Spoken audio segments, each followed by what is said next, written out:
Aviso no como no por traidor. Muy bien. Creo que está grabando. Sí, ahora. Sí, se ha comenzado a grabar, ¿eh?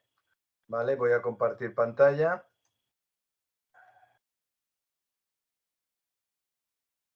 Va un poco lento esto.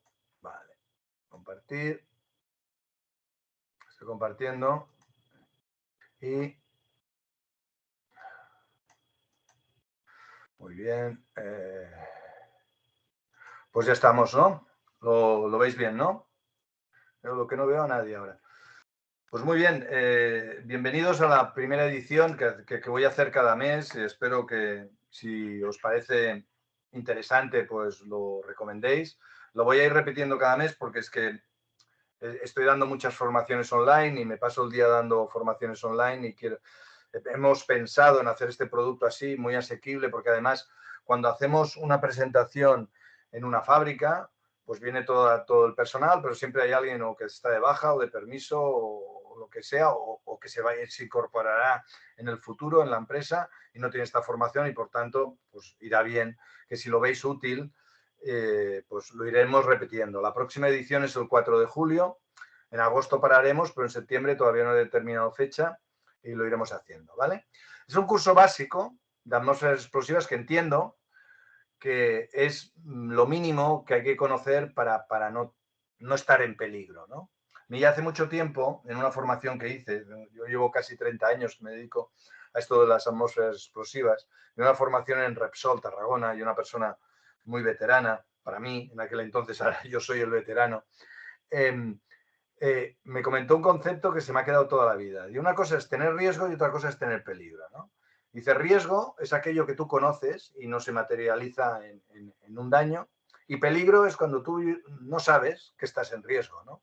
Entonces, en principio, lo que espero en esta presentación es que al final de la misma vosotros reconozcáis el riesgo y que no estéis en peligro en ATEX, ¿eh? ¿Vale? Y vamos a empezar, en principio, tipos de atmósferas explosivas para prevenir su formación, porque si la prevenimos se acabó. Y después, claro, el riesgo de las atmósferas explosivas está en que se inflamen o se igniten. Ahora han cambiado en las normas, han cambiado inflamación por ignición, o sea, para polvo se utiliza ignición, para gases y vapores se utiliza inflamación, por eso ahora, bueno, yo como vengo de nomenclatura anterior y esto ya va pasando periódicamente, conforme estéis en un sector varios años, veréis que se van modificando el vocabulario, ¿no? Pues inflamación, ignición quiere decir lo mismo, ¿no? Entonces, una vez tenemos reconocida esta presencia de atmósfera explosiva, lo que tenemos que prevenir es que ésta se inflame, ¿no? Y para ello, pues habrá toda una serie de técnicas de prevención o de formación o de ignición. Y por último, hablaremos muy deprisa de las técnicas de protección, pues para que sepáis algo así, ¿vale? Entonces, ATEX es una palabra que todos conocéis porque os habéis apuntado al curso, pero sí, hay ATEX por todos lados, ¿no? Por eso quizá habéis venido aquí porque oís que, uy, que tengo una zona ATEX, que no sé qué, ¿no? Pero lo primero que nos tenemos que preguntar, ¿para qué queremos esto de ATEX? ¿No? ¿Para evitarla? ¿Para que no sea peligrosa? ¿Para controlar el riesgo de una explosión? ¿O simplemente para vender equipos más caros? Que en principio ha sido lo primero, porque lo que mueve este mundo es el dinero, ¿eh? O sea, es esto, ¿no? Entonces, lo que os digo, ¿qué es ATEX? ¿Para qué queremos saber qué es ATEX? Como prevención de esta formación, como para evitar las fuentes de ignición y para protegernos del riesgo residual que debe quedar, ¿no? Entonces, ¿qué es una ATEX? Es algo que todos conocemos, hemos oído, es la contractura, es la abreviatura de atmósfera explosiva, que viene del francés atmosphère explosive. Sabéis, en los comités europeos, que yo estaba por entonces, se decidió utilizar esta palabra y no en el idioma comunitario, los tres idiomas oficiales comunitarios son el alemán, el inglés y el francés, ¿no? Entonces se impuso el, el orden ATEX, ¿eh? Como si fuera español, ¿no? Porque en inglés es Explosion Atmosphere y en alemán es Explosion Tuf, no sé qué. ¿Eh? Entonces, se impuso esta palabra que, bueno, son cuatro sílabas, cuatro letras, perdón, que se dicen muy rápido y, bueno, ahora lo vamos a ver. En definitiva, es una palabra que se añade a cualquier equipo y aumenta su precio. Por lo tanto, hay un interés económico, sin duda, en que no haya peligro, es la idea, ¿no? Pero puede haber la tentación de decir que hay ATEX donde no hay, ¿no? O a lo mejor ATEX que no tienen riesgo, ¿no? Entonces, por definición, y creo que esta es la parte más importante, lo dice el Real Decreto también, ¿no? Pero yo he adornado un poco la definición, pero la palabra mezcla de aire en condiciones atmosféricas con una sustancia inflamable combustible en forma de gas, vapor, niebla o polvo, que cuando se inflama se propaga al resto de la mezcla no quemada instantáneamente, liberando una gran cantidad de energía en muy corto periodo de tiempo, es lo que es la atmósfera explosiva. Quedémonos con la palabra de mezcla, porque hay muchas situaciones en las cuales la gente cree que tiene riesgo, y riesgo a verlo, haylo, por ejemplo, en la tubería del gas, pero en la tubería del gas solo va gas, no tenemos aire, por lo tanto, dentro de la tubería del gas no hay, dentro de una bombona de butano no hay ATEX. Eso no quiere decir que nosotros lo clasifiquemos como un riesgo, ¿vale? Que ya lo veremos, ¿no? Pero tenemos que entender que el riesgo de las atmósferas explosivas es que hay una reacción por ahí, que químicamente de oxidación, se materialice, ¿no? Entonces, claro, si sabéis que las reacciones necesitan de reactivos. Claro, si solo tenemos un reactivo, pues no va a haber reacción, ¿no? Por lo tanto, tenemos que tener la cosa que se quema, o la sustancia que se quema, y el oxígeno que hay en el aire. Y hablamos de condiciones atmosféricas, porque esto está pensado para el entorno normal, ambiental. Entonces, es este rango de temperaturas entre menos 20 más 80, entre menos 200 milibares y 1200 milibares, y el oxígeno entre 20 y 22, ¿vale? ¿Qué quiere decir? ¿Que si tengo más oxígeno no tengo peligro? No, pero lo tenemos que mirar de manera diferente. De hecho, están empezando a haber procesos ahora en condiciones hiperoxígeno, de más oxígeno, en condiciones de más oxígeno que provoca que sea más violenta la reacción, ¿no? Y las temperaturas, pues 3/4 de lo mismo. Y la presión, pues claro, tenemos presiones de 2 bares, va a ser hiperbárico, ¿no? ¿Vale? He oído a alguien que quería entrar, le dais acceso, por favor. ¿Cuáles son los riesgos de ATEX? Pues primero, la liberación muy rápida de energía. Como hemos dicho, ¿no? Tenemos esa mezcla preparadita, mezcla explosiva, y bueno, quiere decir que se libera mucha energía en muy corto periodo, quiere decir un incremento de temperatura.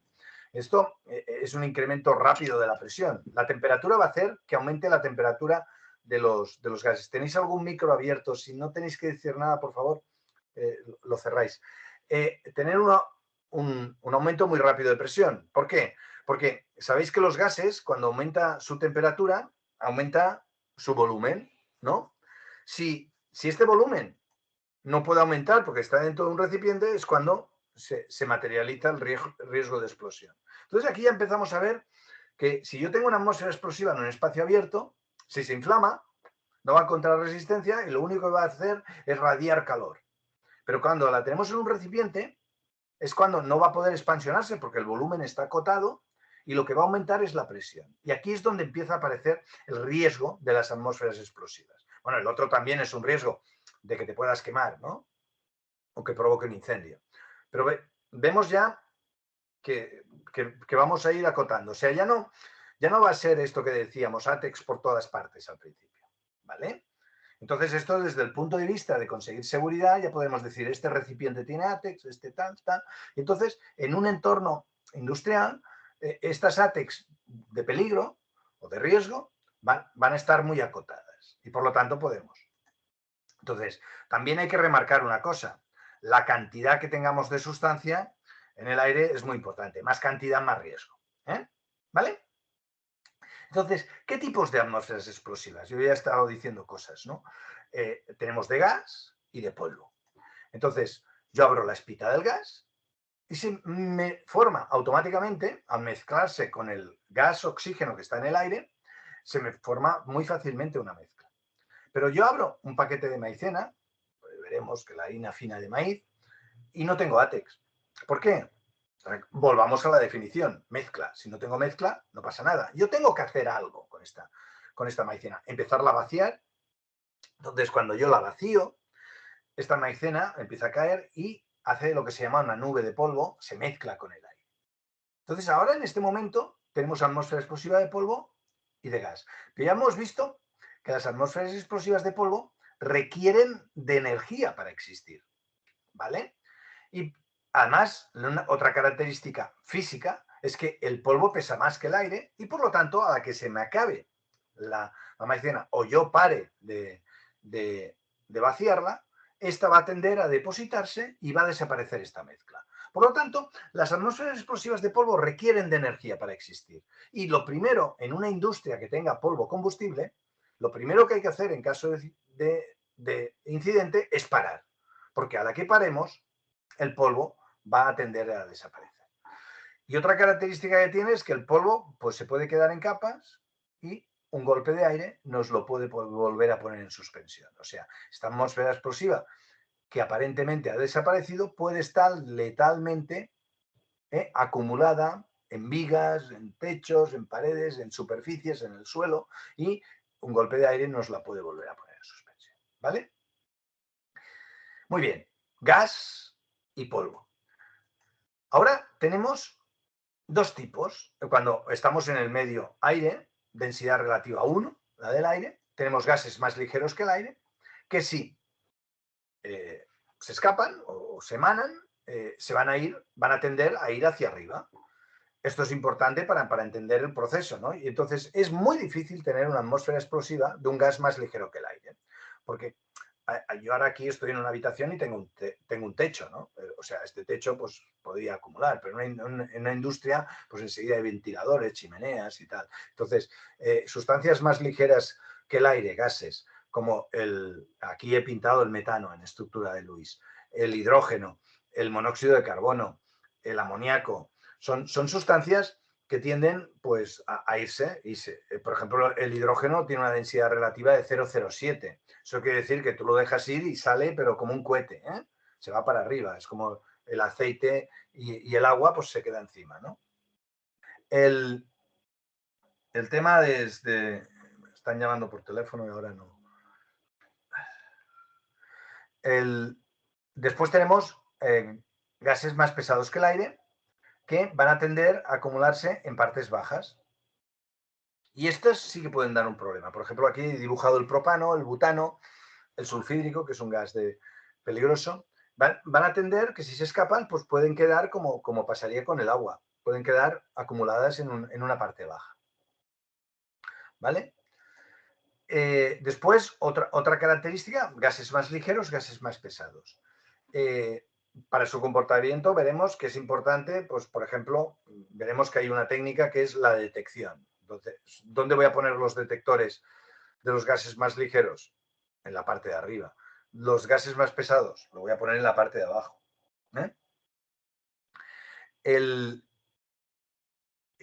Si queremos ventilar un gas más ligero, ¿por dónde lo haremos? Por la parte de arriba. Si es un gas más pesado, pues por la parte de abajo. A veces, pues si estoy en un foso no puedo, pues tienes que hacer como si quisieras achicar agua. Pones una tubería que aspire de la parte baja. ¿Vale? Y otro aspecto a tener en cuenta es que sabéis lo que es un líquido inflamable, ¿no? Líquido inflamable es aquel que genera vapores que pueden inflamarse. Pues todos los vapores de los líquidos pesan más que el aire. Y ahora veréis aquí un vídeo en el cual con hexano lo van a hacer bajar por aquí, hay una vela al final y veis que se inflama. O sea, ha puesto 3 mililitros de hexano, lo ha calentado un poquito con la mano. Ahora lo vuelve a hacer apagará la luz. Pues, tiene un comportamiento como si nosotros cogiéramos agua y la tiráramos, ¿no?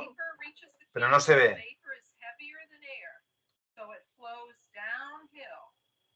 Y este comportamiento es importante de entender porque, por ejemplo,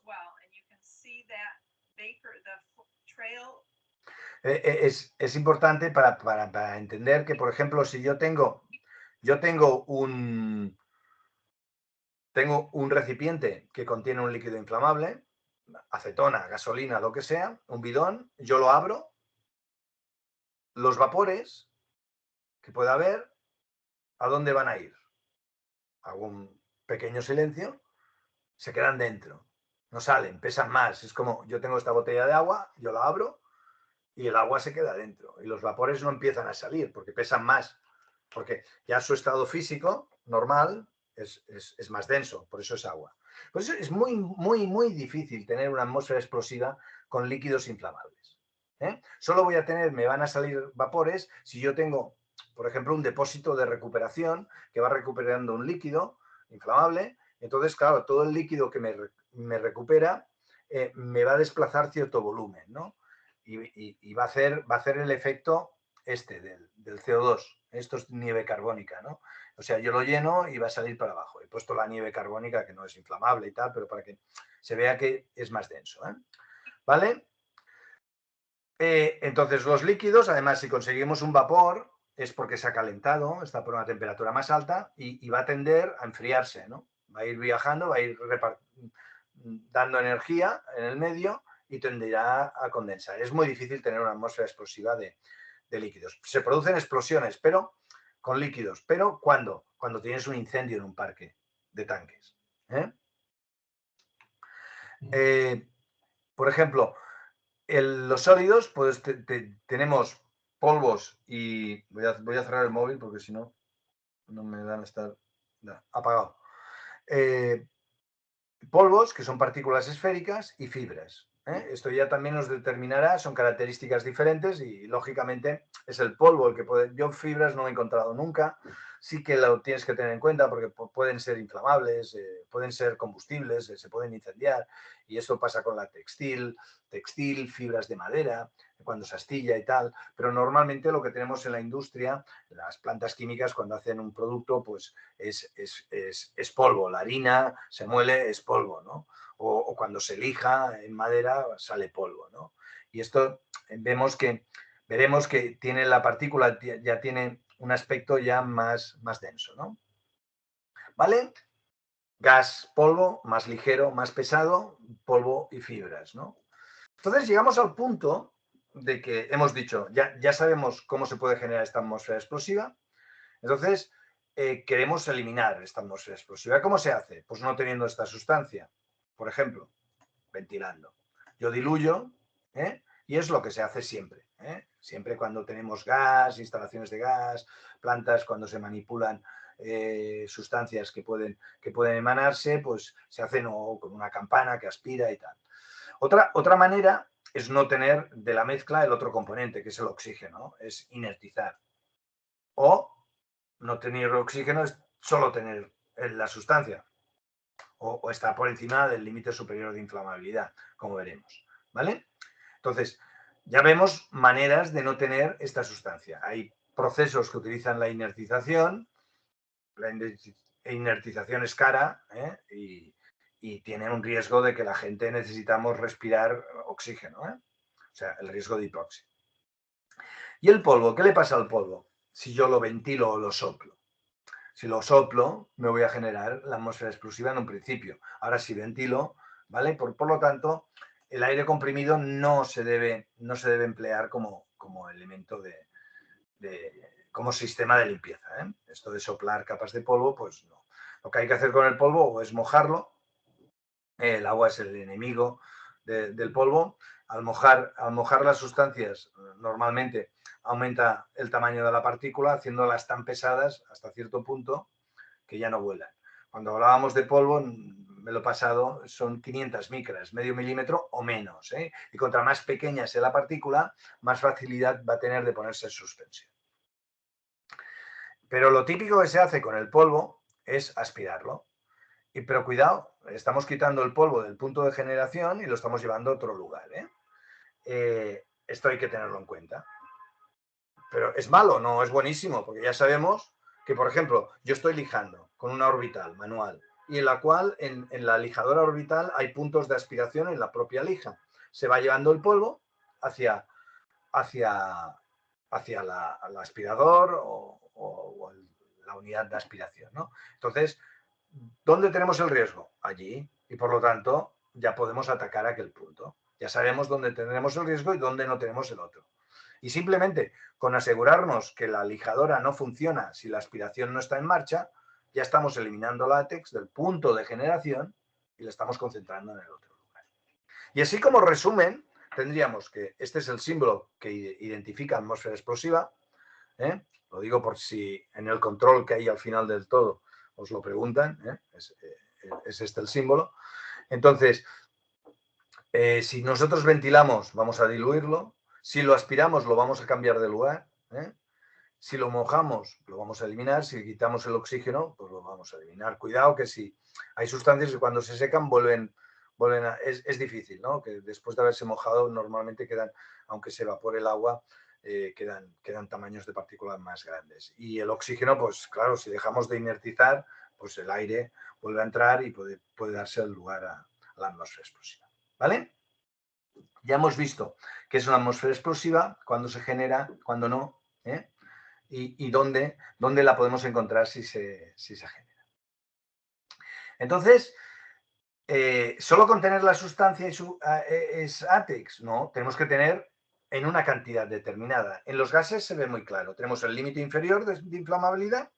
Si no llegamos a tener suficiente sustancia, si una partícula se inflama y la otra está muy lejos, no va a provocar la reacción en cadena. O sea, necesitamos una cantidad mínima. Pero además, si están demasiado apiñadas, no dejan sitio al oxígeno y por lo tanto es lo que se llama el límite superior de explosividad. O sea, además de tener la sustancia, la tenemos que tener en una cantidad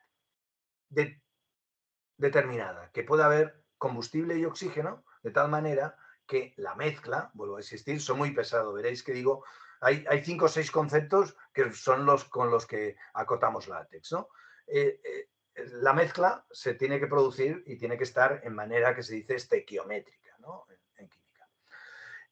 Después, además de tener esta sustancia en este rango de inflamabilidad o intervalo de inflamabilidad o de intervalo de explosividad, muchas maneras de decir siempre lo mismo, además le tendremos que aportar una energía para que, ya lo veremos cuando hablemos de las fuentes de inflamación o de ignición, o en forma de energía mínima o en forma de temperatura. ¿Vale? Otro concepto, líquidos inflamables. Los líquidos inflamables los determina la temperatura de destello, en inglés flash point. A mí me gusta más flash point, pero bueno, de temperatura de destello. El que marca el límite es, aquí en Europa, es 55 grados.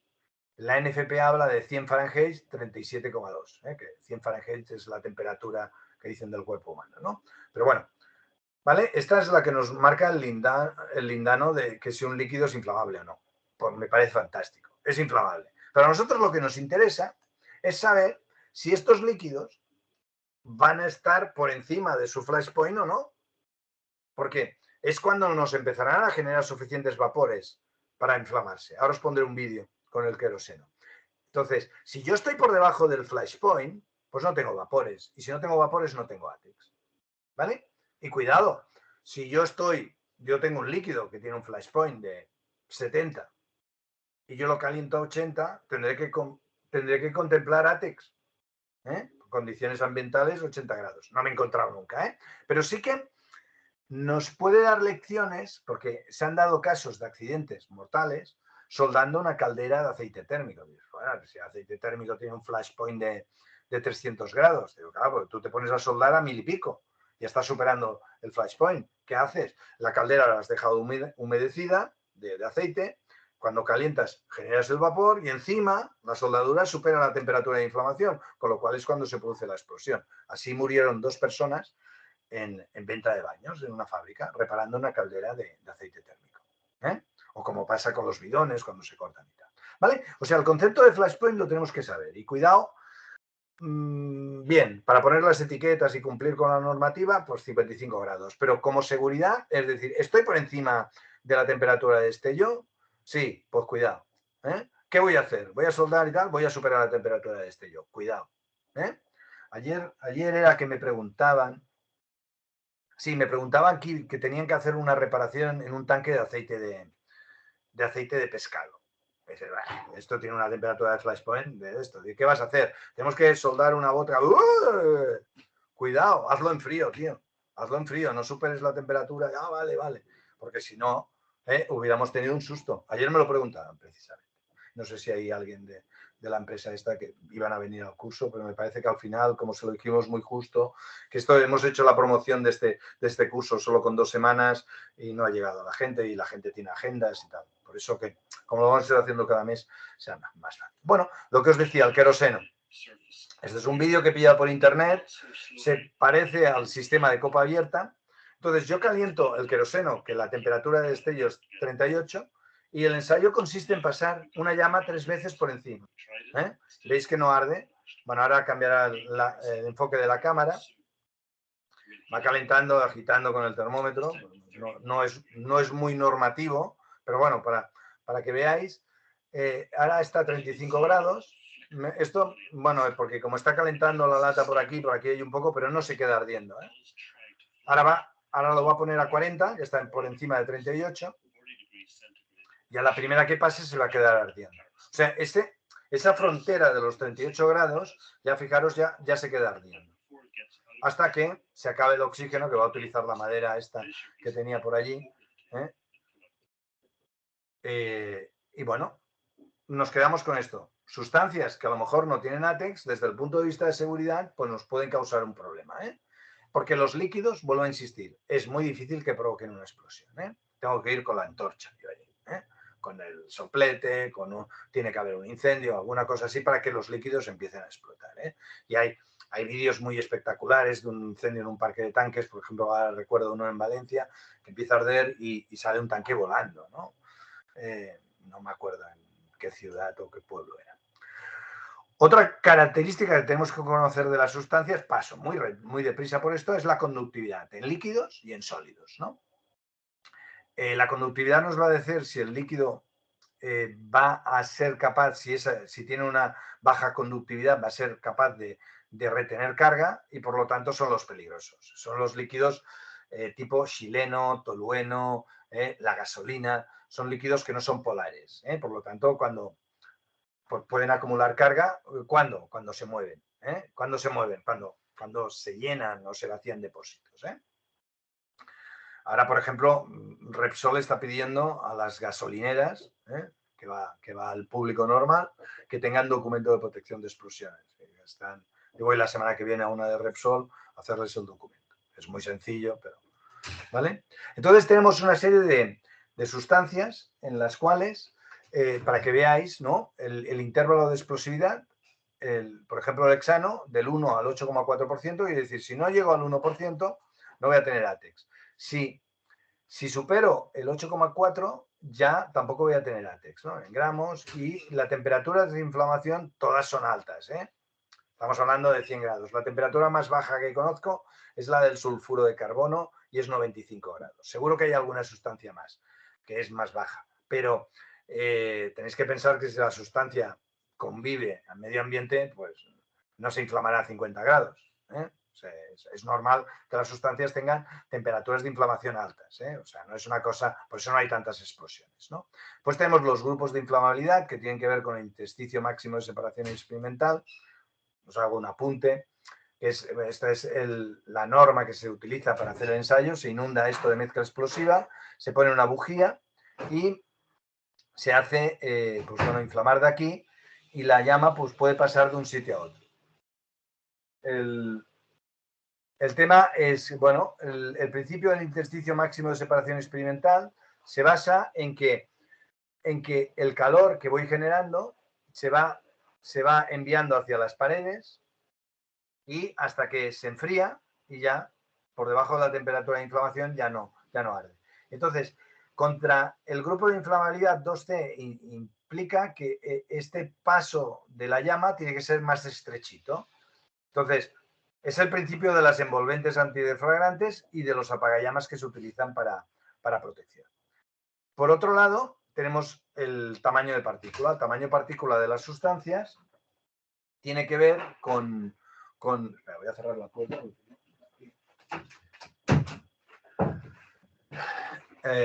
Tenemos el tamaño de partícula, para que veáis, o sea, esta, como si dijéramos la leña fina o la leña gruesa, ¿no?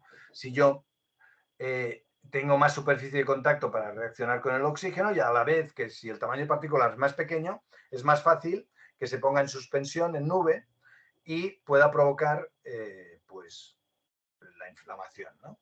Aquí se ve más fácil, ¿no? La astilla de madera tiene un tamaño superior a medio milímetro, 500 micras, aquí no tengo ATES, pero sí en este filtro que recoge el polvo de la astilladora, por ejemplo. Entonces, esto sí que sería una atmósfera explosiva. En polvo es una cosa densa, ¿no? Entonces, en sólidos no se habla del límite inferior de inflamabilidad, sino de explosividad. Antes se llamaba concentración mínima explosiva. Os digo estos conceptos por si os suena. También se habla de concentración límite de oxígeno, que es un valor parecido al que se utiliza para extinción de incendios. Pero bueno, es una concentración a partir de la cual aquella sustancia ya no arde, porque no hay suficiente oxígeno. Y esto se utiliza, pues digo, voy a inertizar los molinos de la molienda de carbón. Pues ¿a qué nivel de oxígeno tengo que bajar? Pues por debajo del 12%. El azufre, por debajo del 9%. ¿Vale? El 9 con nitrógeno, con me parece que es el 10 con CO2. Depende del gas que utilices, ¿no? Pero bueno, después tenemos la energía mínima de inflamación, igual que en los gases, y en polvo hay dos características. En nube, que sería la similar a lo de los gases, la temperatura de inflamación, y después tenemos en capa, que es un ensayo que se hace con una película de 5 milímetros. Y este valor es el que nos dará el valor limitante. ¿Vale? Bueno, esto, como es básico, no entramos, esto para marcado de equipo sería importante. Y fijaros que ya, para no llamar las sustancias, si es carbón, es azufre, es aluminio, ya se dice polvos conductores, 3C, polvos no conductores y fibras, 3A. ¿Okay? Entonces, lo que es válido para polvos conductores será válido para el resto, ¿no? Porque ya es el tema de la estanqueidad al polvo con polvo conductor, sobre todo en instalación eléctrica, es muy estricto. Es un IP6 y completamente estanco el polvo. Por lo tanto, si no entra polvo conductor, tampoco entrará el otro, y menos las fibras, ¿no? Y con los gases, lo que decíamos del intersticio máximo de separación experimental, pues lo mismo. Los que son marcados para 2C sirven para 2A y 2B. Veréis que en el mercado se encontrarán equipos marcados o 2A o 2C. Es raro encontrar un 2B.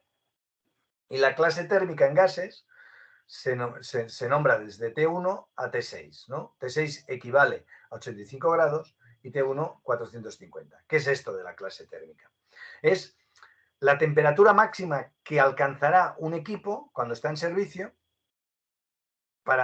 en su exterior. ¿Y para qué nos sirve esto? Porque claro, si nosotros tenemos gasolina que se inflama a 280 grados, la temperatura de inflamación de la gasolina es 280 grados, si yo pongo un T2 y el equipo está a 300 grados, si le llegan vapores de gasolina se van a inflamar. Pero si pongo un T3, que como máximo va a estar a 200 grados, ya no se va a inflamar. Y es una medida de prevención.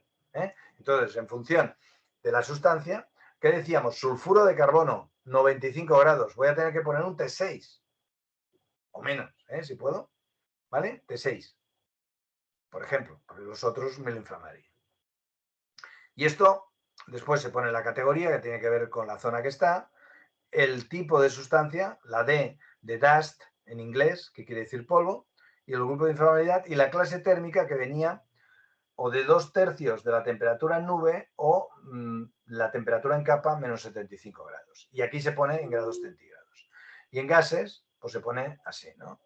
No se ponen todas, se pone la que es, ¿no? O sea, decía un 2CT6, pues quiere decir que es para hidrógeno, acetileno, que es el grupo, y la temperatura máxima superficial será de 85 grados. Y la G de gas, para vapores y gases, la G de gas, que en inglés también es gas. Categoría 1 para zona 0, para zona 1, para zona 2. Y el polvo sería el otro.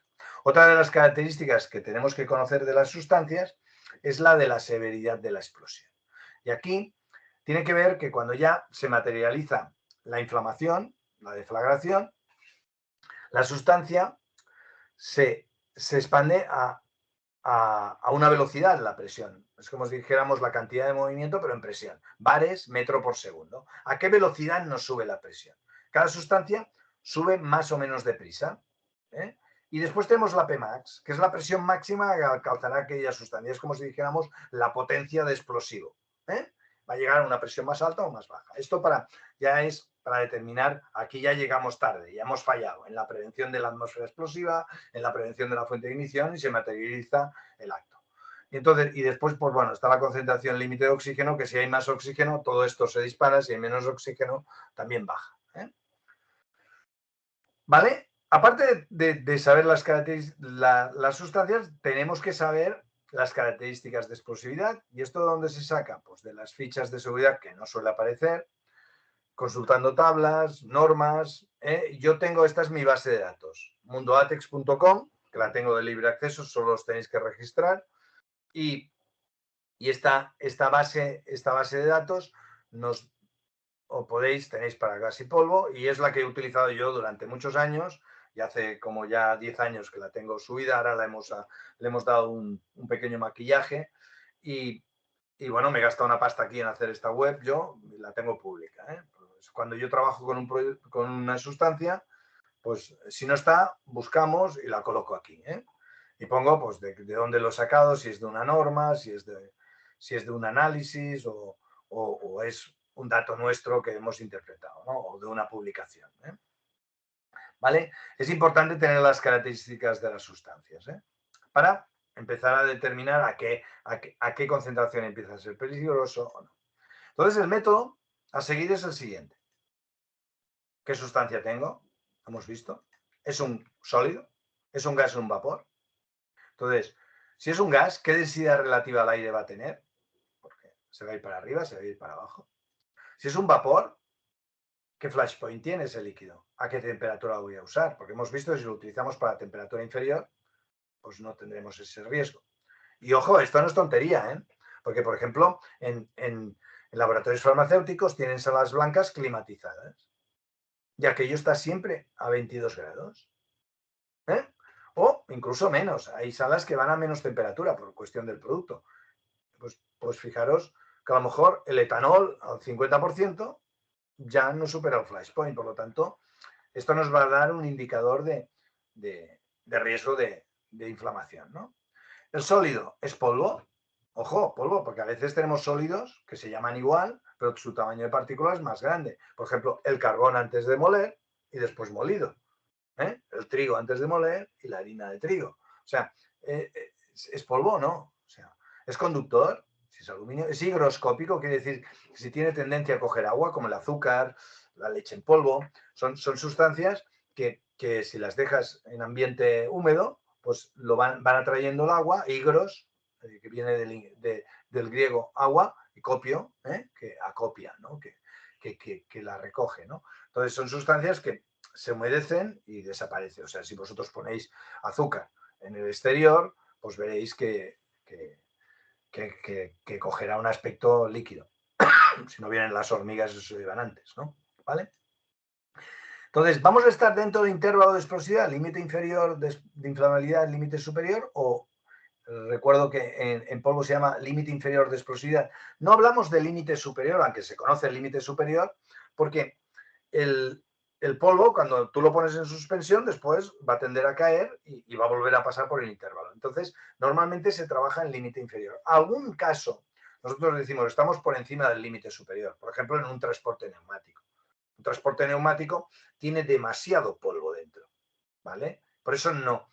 Si alguien trabaja con transportes neumáticos, verá que nunca ha tenido una explosión, ¿vale?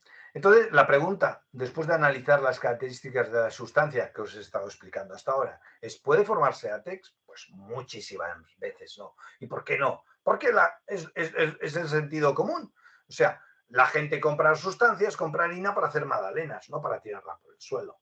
Entonces no llega limpia, no tiene sucio porque es una empresa de alimentación o simplemente porque las sustancias son megatóxicas. Yo ahora, antes de empezar, he descubierto que tenía un manual aquí del Instituto Nacional de Seguridad e Higiene de exposición a productos. Y los límites de exposición a muchas sustancias que encuentras en uso industrial son bajísimos. Y se hace control de que la gente no esté expuesta a esto. Por lo tanto, es muy difícil. tener ATEX. O sea, no hay tanta ATEX como se pretende.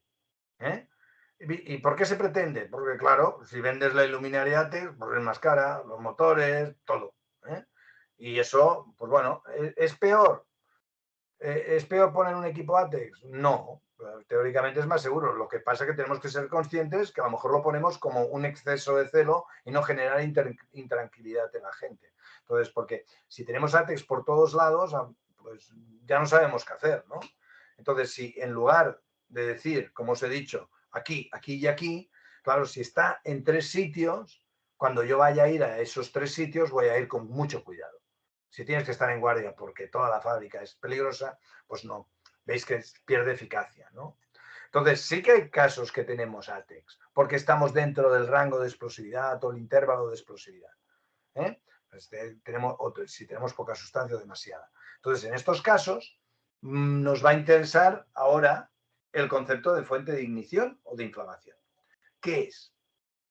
No todas las sustancias se comportan igual. Es necesario saber cómo se va a generar para evitarla, es decir, prevenirla, para controlar el riesgo de inflamación. Y una de las medidas que hay son equipos ATEX.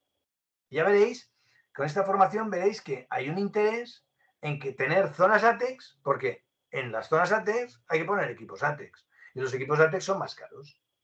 Yo soy partidario de no tener ATEX, entonces no hace falta tanto rollo. Tú puedes no tener ATEX y decir, bueno, porque si aquí hay un derrame, no sé qué, podría tener vapores. Pues bueno, pon el equipo ATEX. Pero que sepas que lo normal no es tener. De hecho, la norma lo dice. ¿Vale? Entonces, cuando sí tengo ATEX, me preocupo de la fuente de inflamación. Y esta es a qué energía mínima de inflamación, qué temperatura mínima de inflamación. Y esta nos dice qué posibles fuentes de ignición podemos tener. La 1127-1 nos va a decir qué posibles fuentes de ignición puede haber, ¿no? Puede ser compresión adiabática, que caiga un rayo, tal, ¿no? Hay las típicas, ¿no? Y entonces, lo que veremos es cuáles están presentes. Y de las presentes, porque a lo mejor no hay todas, puede haber superficies calientes, material eléctrico, chispas de origen mecánico, electricidad estática, lo que tenemos que ver, evitar que se materialice una fuente de ignición efectiva, que sea capaz de prender. Ahora veremos el concepto más adelante. Y entonces lo que tenemos que evitar es no agobiar, no nos tenemos que poner a eliminar las fuentes de ignición por toda la fábrica. Bueno, que sí, que no puede ir la gente con antorchas caminando, pero en los lugares que vamos a ser muy rigurosos va a ser donde tengamos ATEX. ¿Y de todas las fuentes de ignición? Sí, pero sobre todo de las que sean efectivas. Es en las que irán todos los procedimientos enfocados. Todo irá enfocado a reducir estas fuentes de ignición efectivas. ¿Vale? ¿Y qué criterios seguimos? Primero, fiabilidad. Aquí lo primero en seguridad es que funcione. Y después se mira el tema económico y a veces también la durabilidad en el tiempo. Porque en seguridad, sabéis, no hay una única solución. Yo siempre pongo el mismo ejemplo, que no tiene que ver con ATEX. Si yo tengo que subir a un tejado, me pongo un arnés, me anclo a la línea de vida y si patino, pues no voy a caer, ¿no? Pero claro, si tiene que pasar toda la fábrica por aquel tejado cada día ir y volver, pues ya tienes que comprar muchos arneses, se va a convertir en una tarea de rutina, pues ya algún día alguien se olvidará de anclarse o lo que sea. Lo lógico es hacer una pasarela. Una pasarela es más cara que un arnés, pero el sentido común nos dice que en función del uso. O sea, en seguridad no hay una solución única. Y esto, pues aquí hay que hacer bastante caso a la gente de seguridad, que tenemos que trabajar mucho para que no pase nada. Entonces, con lo cual parece que no haces nada. Y es al contrario, trabajas mucho más. Entonces, la prevención, y veréis que vuelvo a insistir, es eliminando látex, o sea, de las zonas ATEX que pudiera haber, a pasar a zonas desclasificadas, y de las zonas no desclasificadas el control de las fuentes de ignición o de inflamación. ¿Vale? ¿Y dónde hay que hacer prevención de fuentes de ignición? Pues bueno, en todas las zonas ATEX, ¿no? Pero si siempre tengo ATEX, además de hacer la prevención, voy a tener que empezar a pensar en protección. Si es alguna vez, por ejemplo, cuando viene alguien a hacer un protocolo de descarga, pues sigo a hacer una descarga, sigo un protocolo de descarga. Es poner la pinza a tierra, tener el motor parado, poder señalizar, que no pase gente, que no estén haciendo ningún trabajo. El protocolo habitual, que lo estamos haciendo un día tras otro y nunca pasa nada, pues es que hay que asegurarse, ¿no? Si raramente, pues medidas de formación, de evitar la formación de ATEX, ¿no? Y esto es, bueno, es un poco la idea de este curso de formación, entrar en este aspecto en la prevención de la formación de atmósfera explosiva. Ya, si queremos prevenir fuentes de ignición, pues teníamos que tratar, que aquí vamos a hablar algo, pero muy por encima. Entonces, como resumen, en polvo, cuando tenemos una zona que la 20, 21, 22, que ahora veremos lo que son, siempre tengo ATEX, voy a tener que tomar medidas de protección. Porque hay muy pocas zonas 20. Y zonas 21 tampoco, porque al principio de que salió esto de la ATEX, que fue a finales del siglo pasado, los años 90 y pico, que yo ya estaba metido en este ajo, había gente que clasificaba un silo y alrededor del silo también se ponía zona ATEX. Ostras, si los silos se ponen para que el producto esté dentro, no puede ser, o raramente. Entonces, lo que tenemos que hacer es pues prevenir la formación de atmósfera explosiva, evitar la ignición y por último protegernos, ¿no? ¿Vale? Estamos hablando de zonas ATEX que todos habréis oído hablar, porque a veces me llaman y es que ha venido y me han puesto una zona ATEX. Digo, ostras, pues ya está, ya hemos muerto tú, tenemos una zona ATEX. No, tenemos que pensar para qué sirve, ¿no? Pues es esto, ¿no? Si siempre ATEX alguna vez, raramente, para protegernos, para prevenir o para tomar medidas organizativas de señalización o protocolos. En otro lenguaje, zona 0, 1, 2 para gases, 20, 21, 22. Protección, prevención, organización. Clasificación de zonas. Y esto está sacado de la norma. La norma de clasificación de zonas de gases, que es la 60079-1, dice esto, que hay que saber que todos los vapores inflamables son tóxicos a niveles bastante inferiores al 25% del límite inferior de inflamabilidad. O sea, los vapores son tóxicos antes de que se puedan inflamar. Por lo tanto, si la gente no se está intoxicando, y la mayoría, al 1%, ya son tóxicos. O sea, todos diríamos antes de llegar, ¿no? Y los sólidos, esto no lo dice la norma, lo he puesto yo, en nube no permiten ni respirar ni ver. O sea, una zona ATEX de polvo es una niebla de estas densas, pero de polvo, en lugar de agua, ¿no? Por lo tanto, solo deberíamos tener ATEX en el interior de los equipos de proceso, porque yo compro el gas para quemarlo en el quemador, no para tirarlo en la sala del horno o de la caldera, ¿no? Yo compro la harina para hacer magdalenas y no para desperdigarla, o cualquier combustible, ¿no? Compro el combustible para quemarlo, no para tirarlo. Algunos casos, pues hay fábricas que están más sucias, ventilación, pues, bueno, a veces la quitan en invierno porque tienen frío y eso hay que saberlo, ¿no? Entonces, fijaros, yo aquí introduzco, no sé si veis, bueno, veis aquí detrás, yo tengo la nueva guía que he escrito para el Colegio de Ingenieros y hemos introducido el concepto de desclasificado por, que eso es un concepto que tiene que ver con la ley, ¿no? Porque el empresario está obligado a impedir la formación de atmósferas explosivas, ¿no? Yo aquí tendría ATEX, si no ventilo, si no limpio, si el aspirador no funciona cuando yo trabajo, entonces está desclasificado por, o porque yo tengo un detector que me activa un ventilador. Entonces está desclasificado por. Entonces, mi seguridad depende de este acto del detector. Por lo tanto, el detector tiene que estar bien instalado, con un proyecto adecuado, cumpliendo la norma y hecho por una empresa competente, y después debe calibrarse en el tiempo, por ejemplo. O porque yo limpio, pues sigo un protocolo de limpieza que, además de limpiar, alguien supervisa que se sigue limpiando, ¿no? Entonces, este sería el concepto de si podemos, o sea, las zonas 2 y 22, casi, por sentido común, porque no nos intoxicamos, porque no estamos expuestos, van a ser habitualmente desclasificadas. Ahora lo vemos más adelante, ¿no?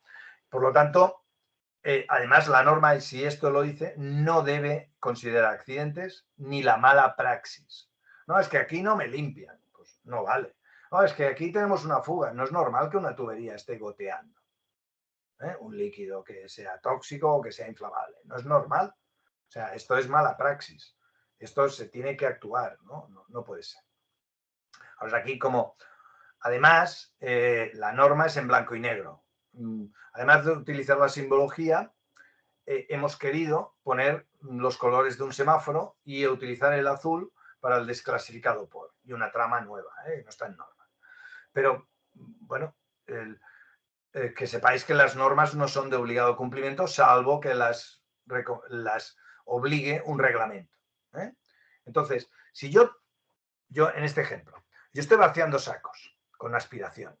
El polvo, lo veremos ahora más ampliado por delante, ¿no? El polvo no me sale porque hay una corriente hacia afuera, pero cuando yo acabo de vaciar el saco, al moverlo hacia la pila de sacos vacíos, pues me va a caer polvo en el suelo. Si yo no limpio nunca, al final esto sería una zona 22, ¿vale? Porque habría una capa de polvo. Y por lo tanto, esta zona estará desclasificada por limpieza. Como esta que se ve por aquí, que es dentro de la nave, está desclasificada por limpieza, ¿vale? Y esto mirando en la tabla esta de la norma, que además le he puesto colores para que se vea, la 60079-10-1, tenemos una zona 0, si tenemos un escape continuo, quiere decir que está saliendo, o sea, dentro de un depósito, ¿no? Y no ventilo, porque claro, si yo tengo gasolina en un depósito, no lo voy a ir ventilando para que no sea zona ATEX, porque la pierdo la gasolina, entonces no tiene sentido. O sea, hay situaciones que es zona 0. Pero puedo tener un escape primario, ¿qué es? Un escape primario es que yo ahora llego, abro el grifo y empieza a salir el gas o el líquido. Si yo esta operación la hago con la ventilación suficiente para que no se genere, pues puedo desclasificar y me queda una zona 1 de extensión despreciable en superficie, ¿vale? Y todo esto se puede calcular. Y el sentido común nos dice que tenemos que estar en estas zonas. Y el escape secundario, por ejemplo, el escape secundario es una brida de una instalación de gas. Las bridas todas fugan, tiene una tasa de escape en función del apriete, de la presión interior, el tipo de junta que se utilice, se puede calcular. En la anterior norma que tenía el Colegio de Ingenieros se hacen todos estos cálculos. Yo no he puesto estos cálculos aquí porque yo considero que no tenemos que ir a esto. ¿Qué pasa? Si yo esta brida la tengo en una arqueta que está hermética, pues por muy poco que se me escape, si se me va quedando acumulado ahí el gas, al final tendré una zona 0 o 1, dependiendo de la tasa de escape. Por lo tanto, bueno, es algo que se puede saber, ¿no? Y de hecho, los gases se pueden medir, por eso se utilizan los explosímetros, ¿no? Que también hablaremos de las medidas de protección. Y en los sólidos, esta tabla la he interpretado yo del anexo de mantenimiento y limpieza. Si tengo un escape continuo y tal cual es continuo, yo lo elimino. Por ejemplo, la lijadora orbital. Es un escape continuo, está generando polvo continuamente, pero yo conforme se genera lo voy quitando, ¿no? Limpio tan deprisa como se genera, ¿no? Y lo típico en una fábrica que tiene polvo combustible es que nosotros limpiemos de suficiente manera para que la fábrica no sea una zona ATEX. Estas fábricas que están todas llenas de zona ATEX, pues no tiene mucho sentido, ¿vale? No entramos en cómo se calculan las zonas ATEX, que esto daría para otro tema, y lo que sí os indico es un poco de lógica de que hemos estado hablando. Los gases, vamos a tener en el interior saturación, porque solo hay gas, los tanques de propano, de butano, las bombonas de butano, el metano, las conducciones, siempre van a estar saturados. Y vamos a tener ATEX si se escapa, sale para afuera.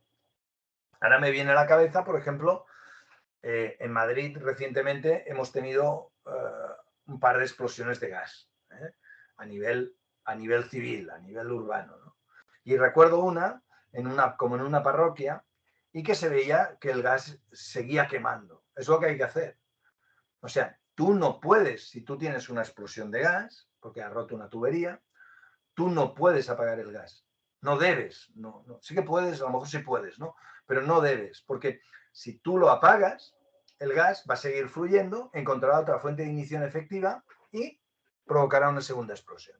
Lo que hay que hacer es dejar que queme Y lo que sí que hay que hacer, lo antes posible, es cerrar el grifo, dejar el paso. Entonces, el dardo este de fuego, y diga, ostras, no, pero cuando baje el gas se me va a meter la explosión a la tubería, ¿qué va a pasar? Nada, porque no hay oxígeno dentro de la tubería, ¿vale?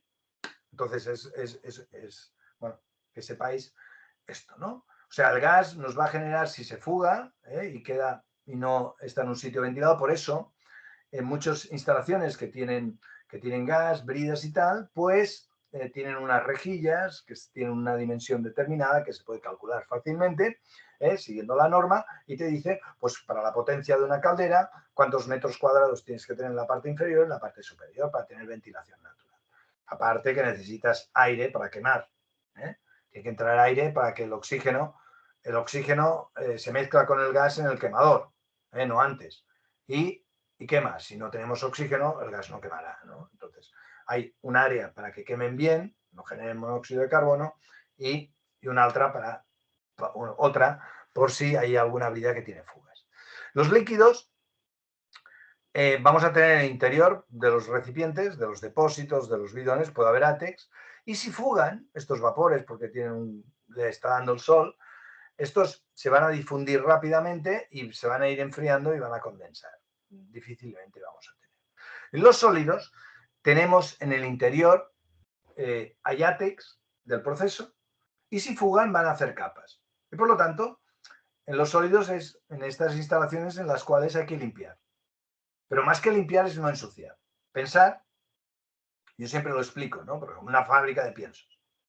El material que se te va fuera, lo vas a tener que recoger, te puede generar problemas de que alimente a gente, a insectos o roedores o lo que sea, te genera problemas de plagas, un coste de recogerlo y por contra, si no se escapa, acaba en un saquito y te lo pagan.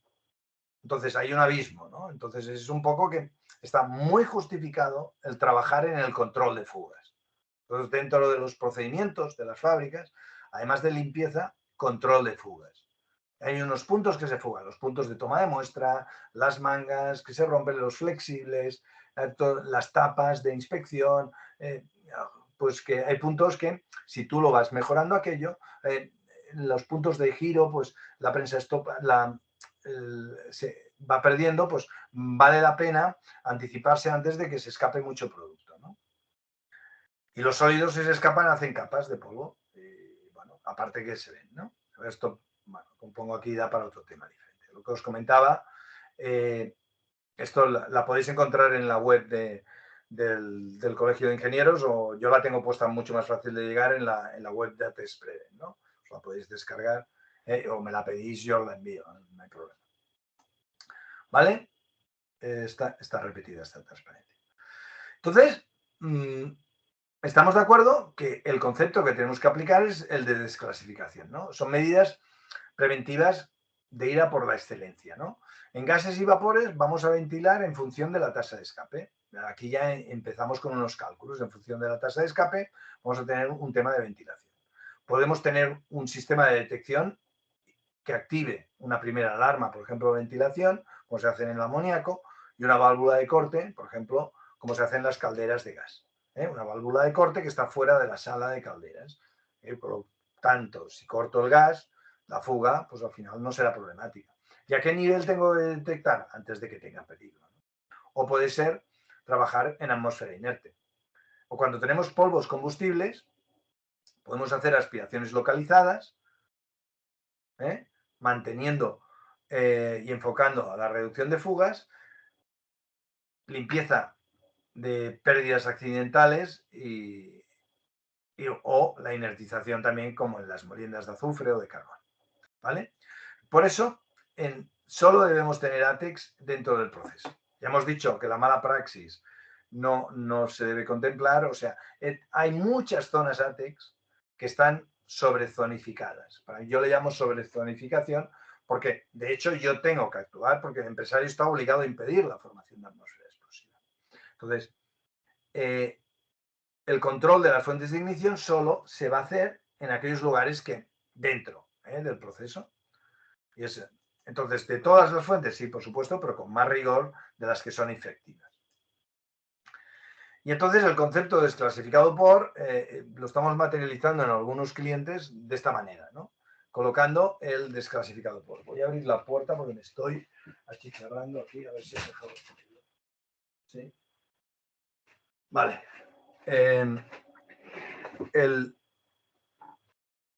Ponemos este símbolo ahora que no es normativo.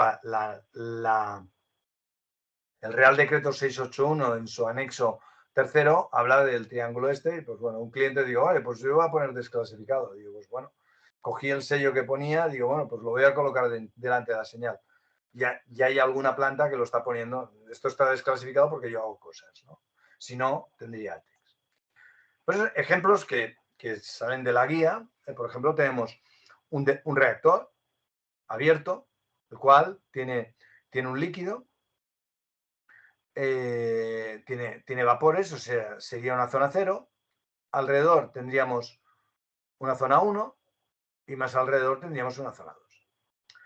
Yo le pongo una campana de extracción para que no me llegue y ya me reduce la extensión, ya me reduce la zona 1, me la dejan en una zona 2.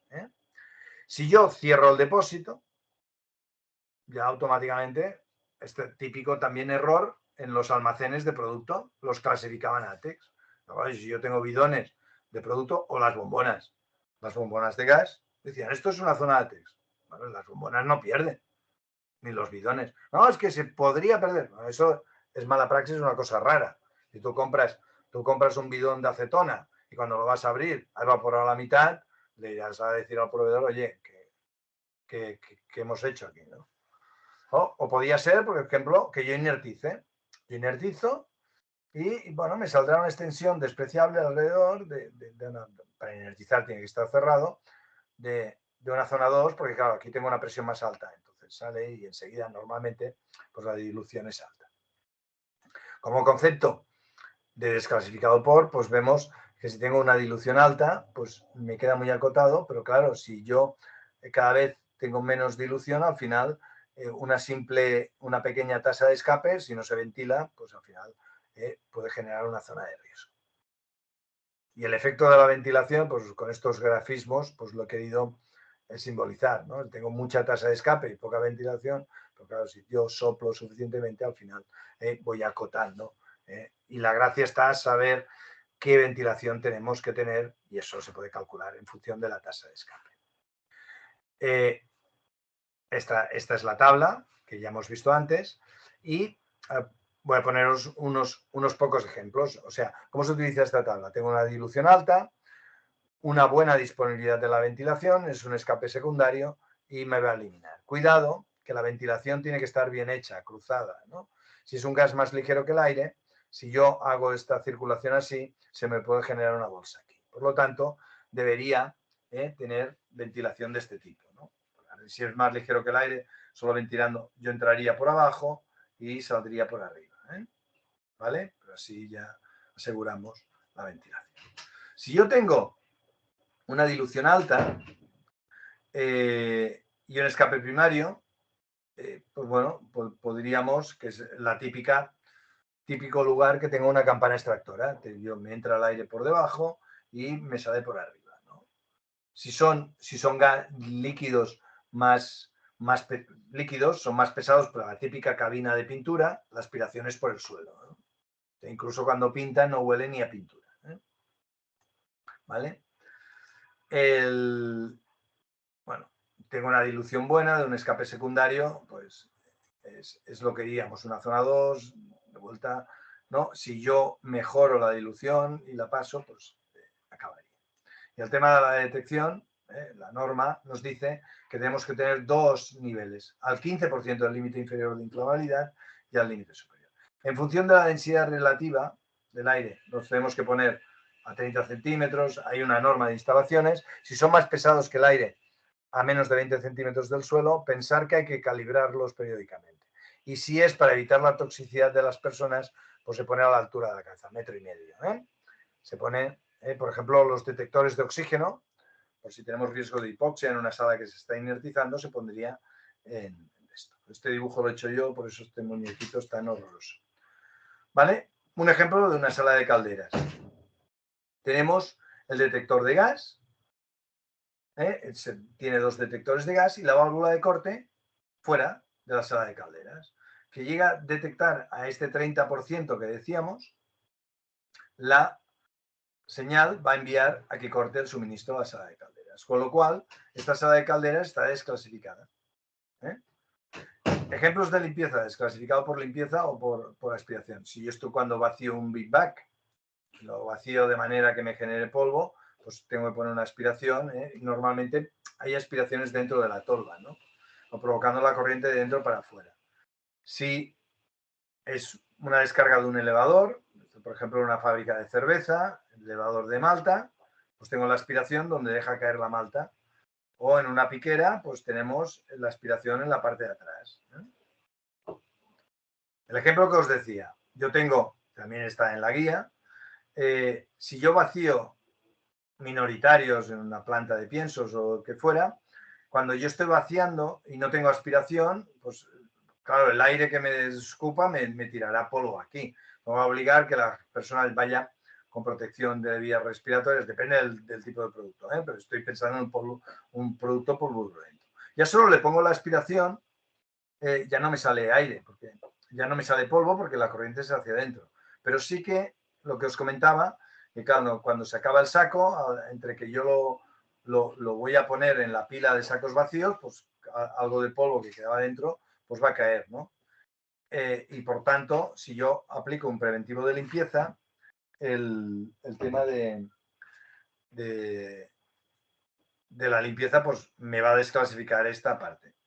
Supongo que todos estamos de acuerdo que esta situación esta situación de aquí es la mejor, ¿no? Preventivo de limpieza consiste tan fácil como en la zona B, pues esto es un ejemplo, pues turno de mañana, tarde, noche, el primero, el segundo, el tercer turno, ABC, lo que quieras, ¿no? O de fin de semana, sábado, domingo, que trabajan 12 horas, pues bueno, ¿vale? Pues qué es lo que hay que hacer, pues bueno, se va marcando. Y la supervisión es importante, el tema de la supervisión. Y estamos recomendando pues la figura del responsable de limpieza y control de fugas, que no le caiga al de seguridad para que tenga una cosa más. Es un puesto de trabajo de una persona que vaya tiene que ser una empresa grande, que vaya por la planta identificando pues aquellos puntos que y mejoran mucho. Algún cliente nos ha hecho caso, escoger una persona veterana, que sepa, que se haya estado ya, que vaya, pues vaya por la fábrica, pues viendo qué puntos y implementando mejoras, y a la larga ya pues cómo mejorar las aspiraciones, los puntos de muestras, colocando cubetos para recoger, y mejora bastante. ¿Vale? Visto ya cómo vamos a eliminar, vamos a hablar de las fuentes de ignición o inflamación. Según la norma 13.473-1, que ya está derogada, pero aparece este cuadro que a mí nos puede aclarar, ¿no? Ya lo he comentado antes, ¿no? Pero puede haber las posibles fuentes de ignición, porque esto cuando estemos en temas de riesgos, no, es que podía caer un rayo y tal, bueno, pues, ¿sabes? También puede caer un meteorito o puede entrar en erupción el volcán, ¿no? Yo qué sé, ¿no? Son cosas que son posibles, pero no están presentes. Entonces, tenemos que ver las que son potenciales, las que pueden estar, y por último nos tenemos que fijar en las que son efectivas. El equipo puede tener estas fuentes o las que van a necesitar medidas de prevención o incluso de protección si se ve que no se puede asegurar su presencia, ¿no? Entonces, dentro de las fuentes de inflamación, pues es lo que decimos, las posibles pueden ser un fuego. Claro, si tú prohíbes fumar, pues ya esta la tienes que descartar. No, pero es que después resulta que encuentras colillas por las fábricas, ¿no? Pues bueno, pues tienes que actuar incluso con castigos disciplinarios, ¿no? Pero bueno, tienes que explicarlo a la gente. La electricidad estática, superficies calientes, material eléctrico, trabajos en caliente, pues con el permiso de trabajo, cuáles son efectivas, ¿no? Vuelvo a insistir en la norma 1127-1, que es una norma que nos habla de las posibles fuentes y cómo evitarlas y cuáles son. que es tan sencillo como una cerilla, o veis aquí estos del correfoc de la Merced. Escribí en el 2007 un libro para Fremap y puse del correfoc de la Merced, pues los diablos, las diablas, que pues bueno, estas radiales no las permitiría nadie en una fábrica, pero sí que dejan que la gente vaya con una radial. Es difícil tener una inflamación así, pero bueno. Chispas mecánicas, por una avería, por pérdida de lubricación, por aumento de gruesos, cuerpos extraños, corte con una radial. Superficies calientes por sobrellenados, calentamientos. Bueno, esto es ya muy caliente. Chispas eléctricas, equipos no certificados, una avería eléctrica, instalación incorrecta. No puedes encontrar, que yo he visto a veces en fábricas, utilizar cinta aislante. Eso no tiene resistencia a la torsión. Tal. Descargas electrostáticas en chispa, en brocha, en cono, dependiendo del material. Llamas abiertas, el fumar, la soldadura, la combustión directa, nidos de autocombustión. ¿Eh? ¿Vale? Pero vamos a ver, si vamos, estas son estadísticas muy antiguas, de 1984, pero para deciros el ejemplo que me interesa, es muy difícil tener estadísticas. Los americanos van publicando, pero también son sesgadas porque son de sus clientes o de los... No hay informes muy rigurosos, ¿no? Son antiguas y aquí, bueno, se ve en desconocido el 16%, seguramente hoy en día esto estaría muy por debajo del 1%. Se ha evolucionado bastante desde el 84. Pero fijaros que la mayoría de chispas en la industria de polvos combustibles vienen determinadas por las chispas de origen mecánico, una cuarta parte, ¿no? O sea, que si nosotros los procesos vemos qué lugares puede generar chispas de origen mecánico, podremos controlar, ¿no? Pero si vamos a la industria del plástico, esto cambia. Es un material no conductor, plástico, me refiero a polvo de plástico, no la granza y todo esto. Vemos que la descarga electrostática es la principal causa y las chispas de origen mecánico. Y si vemos el equipo eléctrico, fijaros que aquí no está evaluado y en general sería un 2,8. O sea, ¿y qué es lo que más se hace? Controlar el tema eléctrico. Bueno, ya hemos visto antes la sensibilidad a la inflamación. Son valores que tenemos que conocer. Bueno, primero para saber si tenemos antes y después que las energías y las temperaturas. Y en el polvo lo mismo, la energía y la temperatura. La energía mínima de inflamación se expresa en millijoules y se hace en un tubo Harman. Y bueno, hay que tener en cuenta que esta energía mínima de inflamación va a ser más baja si tenemos más concentración de oxígeno. Hay sustancias que en oxígeno ambiental no arden y si aumentamos la concentración de oxígeno, arden automáticamente. O si aumentamos la temperatura, también nos va a bajar la energía mínima de inflamación, o si disminuye el tamaño de partícula. Y la energía aumenta, pues bueno, el inverso. Si reducimos el oxígeno, cuando tenemos procesos parcialmente inertizados, muchas veces ya nos dejan de haber explosiones y aún ardería, y esto lo estamos haciendo con temas de inertización parcial, para evitar que haya riesgo de hipoxia para la gente que pueda trabajar en la zona y controlar, lo queremos solo para que no se materialice una inflamación. Si se reduce la temperatura, si aumenta el tamaño de partícula, si añadimos sustancias inertes, también se utilizan gases, añadir sustancias inertizantes. La fuente de inflamación efectiva nos va a determinar la energía y la temperatura mínima de inflamación. Os pongo un ejemplo tenemos los reactivos y el producto. Es lo que se llama la energía de activación. O sea, los reactivos tienen más energía que el producto y esta es la energía que se desprende. Entonces, yo necesito aportar suficiente energía para superar esta barrera de potencial, que se llama también, y entonces se inicia la reacción. O sea, sería acercar la cerilla, ¿no? Y cada sustancia, cada mezcla de reactivos va a tener más o menos altura. Y esto es lo que podríamos llamar la energía mínima de inflamación o temperatura mínima de inflamación. Por eso hay sustancias que con chispas de origen mecánico no se inflaman y otras sí, ¿no? Esto es una máquina de ensayo que tiene el HSL, que tengo unos vídeos que no os voy a poner aquí, en lo cual, pues bueno, hablan de en función de la presión y tal, pues hay sustancias que se inflaman o no, tiene mucho que ver con la temperatura que alcanza la pieza de roce. Estas chispas que se saltan difícilmente incendian nada, ¿no? Pero bueno, pueden caer en algún sitio, empezar un conato de incendio. Oye, y incendios provocan explosiones, más difícil, pero mejor no tenerla. Fijaros que las velocidades típicas, estamos hablando de 1 metro por segundo a 20 metros por segundo, hay muchos sinfines, rotativas y todos estos que van a menos de 1 metro por segundo, por lo tanto, según la 1127-1, para la inmensa mayoría de sustancias no son fuente de ignición. Es lo que dice literalmente esto, ¿no? Que los resultados de investigaciones han demostrado que con velocidades periféricas pequeñas, velocidades menores, no existe riesgo de ignición de mezclas de polvo-aire con chispas de origen mecánico. Y si la velocidad es mayor, pues vamos a tener que ver la energía mínima de inflamación y la temperatura mínima de inflamación. Cuidado, por ejemplo, os pongo aquí un vídeo que no son chispas de origen mecánico, sino el riesgo de un impacto mecánico. O sea, pues que, fijaros que es el golpear.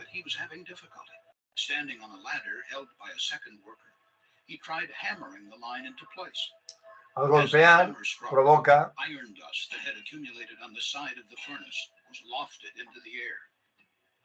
entonces se encuentra una fuente caliente aquí que provoca la ignición. Esa persona, esto es el riesgo que puede haber.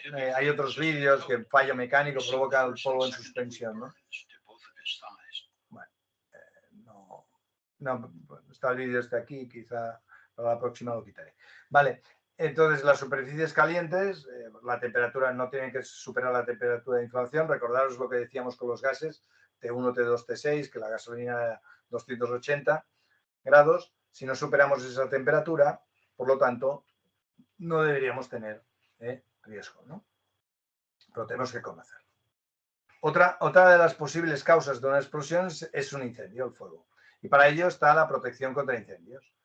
En la protección contra incendios se basa en la detección, que puede ser de monóxido de carbono, de temperatura, infrarrojos, más difícil infrarrojos para detectar las partículas de humo, la extinción por enfriamiento o por reducción de oxígeno o por inhibición de radicales libres, no lo he puesto aquí, y los típicos agentes pues, bueno, son CO2, agua o gases, ¿no? Lo que sí que es importante es siempre parar el proceso, para evitar lo que decían los hermanos Marx, más madera, ¿no?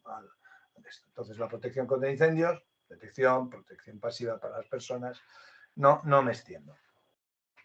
Sí que aprovecho que estamos hablando de esto, pues para dar una pincelada aquí sobre los agentes extintores, que cuando estamos hablando de sólidos, pues tenemos que preocupar, tendría que ser un extintor que sea A, el B sería para líquidos, el C para gases, el D para metales y el F, pues el típico de las cocinas, ¿no? Entonces, con sólidos, pues vamos a tener que tener en cuenta pues, que sea A o D para esto. Entonces, ya está. Tenemos que utilizar un agente extintor adecuado al riesgo que tenemos. Las chispas de origen térmico se puede utilizar detección de chispas, ¿no?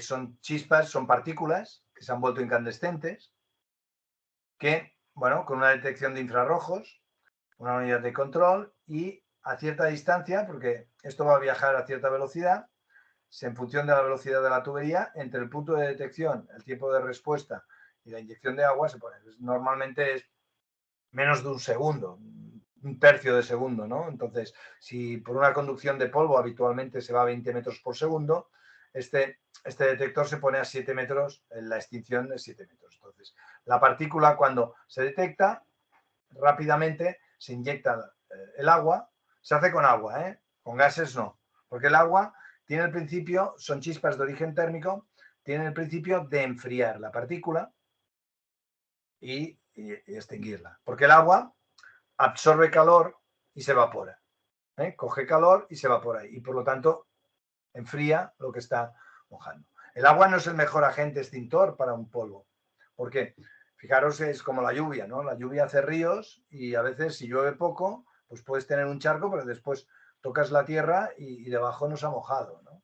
Aparte de que cuidado, por ejemplo, con si tiramos agua en un silo de trigo, el trigo va a absorber agua y dobla su tamaño, por lo tanto puede llegar a reventar el silo, ¿vale? Una pincelada de electricidad estática, pues bueno, vamos a hablar un poquito. Tiene mucho que ver con la conductividad de los líquidos, ya la hemos puesto esta antes, y hay que calcular la carga que pueden acumular y el tiempo de relajación que tienen que tener. Es una cuestión que tenemos que tener en cuenta. Cuando tengamos un líquido no polar, por ejemplo, el tolueno, la gasolina, hay que esperar, es poco tiempo, del orden de 1 minuto, 2 minutos, 3 minutos, esperar que se relaje. Pero, por ejemplo, una sustancia conductora como un alcohol, la relajación es casi instantánea.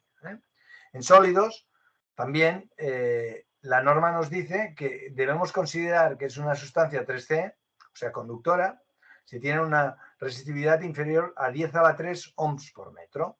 Por lo que tendremos que utilizar pues, equipos completamente estancos al polvo, ¿vale?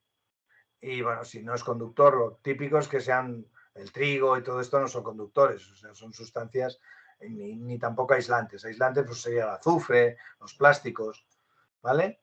¿Cuándo se genera electricidad estática? Pues cuando hay movimiento. O sea, la sustancia, que puede ser combustible, tiene una conductividad y el conducto, o el saco, o la banda, o lo que sea, tiene otra conductividad. Entonces, el que es más conductor, está puesto a tierra, le quita carga al otro y se genera una carga de una diferente carga. Entonces, el concepto es el contacto entre las dos sustancias nos va a generar electricidad estática, más contacto, más carga generada. Las sustancias, si tienen mayor conductividad, van a descargarse más rápido y no, por lo tanto, tienen menos riesgo. Si tienen menos conductividad, tenemos que tener en cuenta el tiempo de relajación. Y la instalación, pues bueno, si está puesta a tierra, pues pensar que, bueno, hay que elegir bien que no haya, contra más diferencia de potencial tengamos entre la sustancia y la instalación, mayor carga se va a generar. Los materiales de las tuberías, los envases, y lo que se hace habitualmente es limitar las velocidades de trasiego, ¿no? Cantidades. Paso deprisa porque esto da para parte, ¿no? Fijaros aquí, pero bueno, como un método de ejemplo, fijaros, esto es un flexible en el cual está pasando granza de plástico y el extremo no se ha puenteado, ¿no? Entonces, fijaros cómo se ve una chispa. Si aquí hubiéramos puesto un puente, electrón que llega, electrón que se va a tierra y ya está. Aquí está pasando granza de plástico, no hay problema porque este entorno, pero si aquí hubiera vapores, provocaría una inflamación. Vapores suficiente. ¿Vale? Mangueras. Ten en cuenta que las mangueras hay que medir la resistividad entre los dos extremos, dependiendo del tipo de sustancia. Es muy fácil, con un tester se dobla la manguera a los dos extremos, se mira y ver que tiene una resistividad inferior a 10 a la 6 ohms. Los big bags tenemos A, B, C y D. El A son bolsas de plástico, el B es el de material trenzado, el C es el que tiene estas líneas conductoras y puntos de conexión a tierra, y el D es un material disipativo que no requiere de poner a tierra. Normalmente el problema es que van en big bags de madera y el tipo D pues tendrá conexión a tierra, ¿no? Esto. Entonces, si vamos a poder utilizar big bags de un tipo en función, si no estamos en ATEX, va a depender de la energía mínima de la sustancia. Si estamos en un entorno ATEX, no podemos utilizar de polvo, no podemos utilizar el tipo A, las bolsas de plástico. Y si es en gases, tenemos que utilizar C o D, si tenemos zonas. Pero realmente son sobrezonificaciones estas. A pensar que a lo mejor el Big Bang llega cargado de electricidad estática, al estar en madera no se aísla y cuando se aproxima a la persona salta. ¿Vale? Las mangas y cartuchos tienen que estar puestas a tierra si se requiere. Y los Big Bags lo que hacen, tienen que tener esos puntos de conexión que se ponen a tierra para descargar. Los bidones más sencillo. Fijaros aquí, es un ejemplo, es un vídeo de cámara en una industria cosmética, Francia, a 4 o 5 años, están descargando este líquido con un vaciador de bidones muy mal. Entonces, hemos dicho que los vapores se quedan dentro, pero aquí, como estamos llenando, vapores salen para afuera y fijaros qué pasa. El señor con una base de visita y se pone a limpiar aquí un derrame y solo con esta fricción ha provocado las pruebas. Es un líquido no polar, muy sensible y esto es muy difícil que pase. Con alcohol esto no pasaría. La descarga a tierra, pues lo que hacemos es poner en continuidad eléctrica la cisterna con el depósito que vamos a vaciar, ¿no? Entonces, todo puesto a tierra y cuando hay la fricción, pues todos los electrones que se van generando se van. Os pongo aquí un ejemplo de mala praxis. Están descargando una cisterna de harina, han puesto la pinza a tierra aquí, cuando tenemos un punto para poner. Esto nos asegura que está haciendo masa con la cisterna. Entonces, son muchas cosas que muchas veces la gente pues, sigue una rutina y no entiende. ¿Para qué está esto aquí? ¿No? Es evidente, ¿no? Claro, tengo que ir yo con mis gafas de átex para ver dónde es. Entonces, el grado de IP es otro para las chispas de origen mecánico. Claro, si tenemos la envolvente suficientemente, el primero es para estanqueidad al polvo, el primer dígito, y el segundo dígito para estanqueidad al agua, ¿no? Incluso hay IP9 aquí, pues es inmersión a ciertos metros, ¿no?, de profundidad. Y esto pues se utiliza pues para el marcado de los equipos, ¿no? El marcado ATEX, según la Unión Europea, pues tiene que estar el nombre del fabricante, el modelo, tal, el organismo que da el control de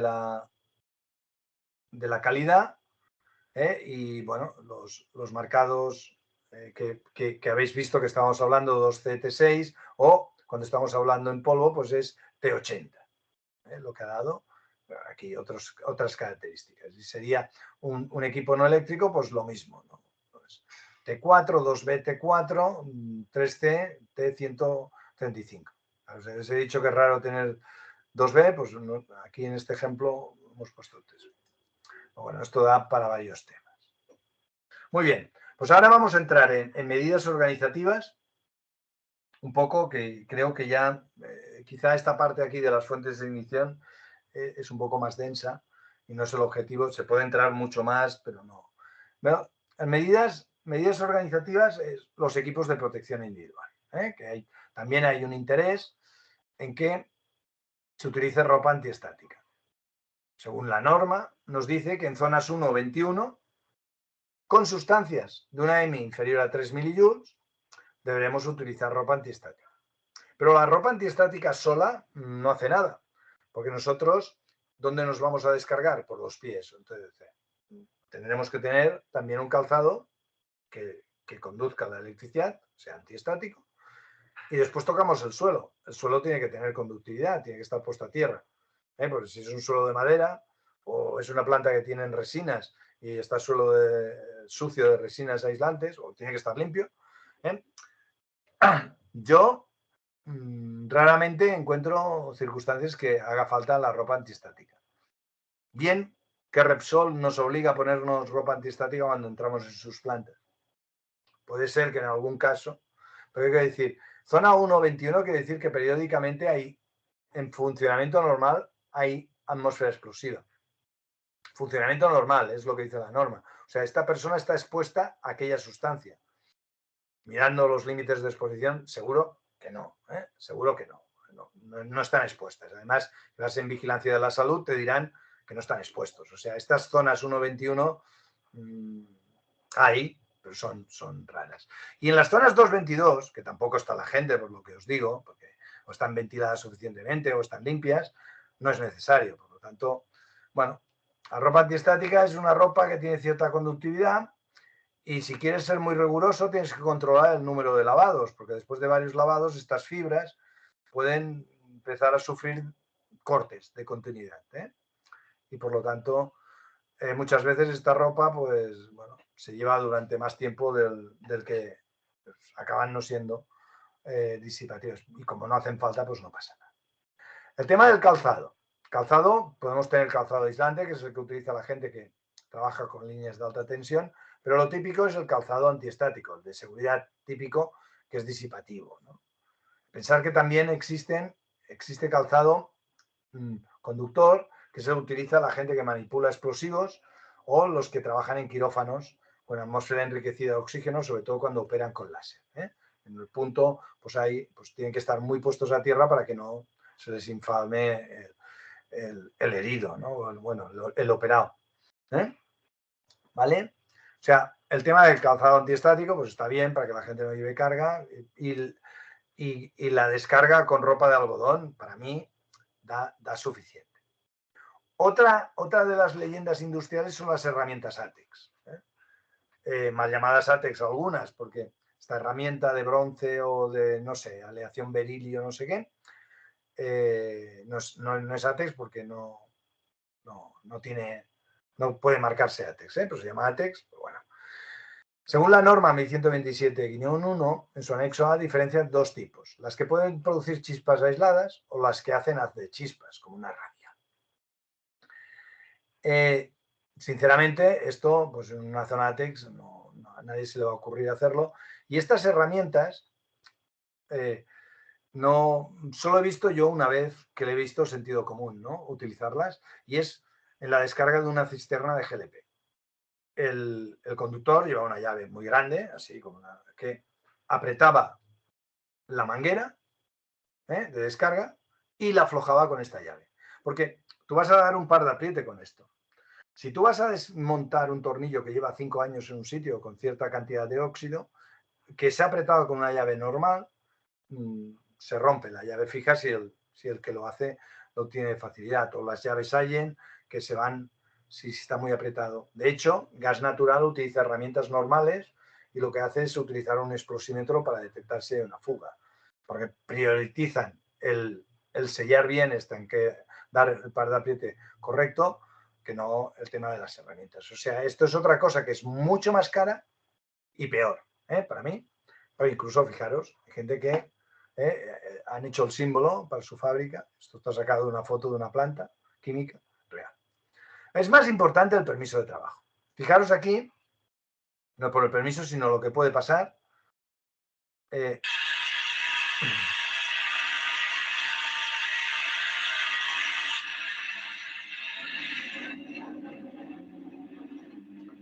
Bueno, está cortando esta boca, ha provocado la vibración, ha puesto el polvo en suspensión y el hollín aquí, seguramente que es humo o carbón, ha traspasado el calor, las chispas han caído y ha tenido suerte de que esta boca venteaba suficientemente. Pero fijaros aquí, ahora, este caso, es un vídeo que ya, fijaros, del 2012, me enviaron de Latinoamérica, no sé nada, no tiene sonido. Ya se ve que las medidas de seguridad son ínfimas, de hecho debe ser como un merendero o algún sitio así, y querrán hacer una barbacoa, pues ha cogido el bidón y mira qué pasa. Os cuidado con esto, ha muerto gente, así. Pues no, por lo que me dijeron, no pasó del susto, y algún cortecito se hizo, pero no esto, ¿vale? Cuidado con los bidones, es algo que hay que tener en cuenta. Por tanto, en las zonas 21-22 solo se permitía el tipo A con un permiso de trabajo. Y ahora hablaremos un poco del permiso de trabajo. Pero de hecho, yo os digo otra cosa. En las zonas ATEX no se puede trabajar. Entonces, si os fijáis, el permiso de trabajo lo primero que hace es eliminar la ATEX.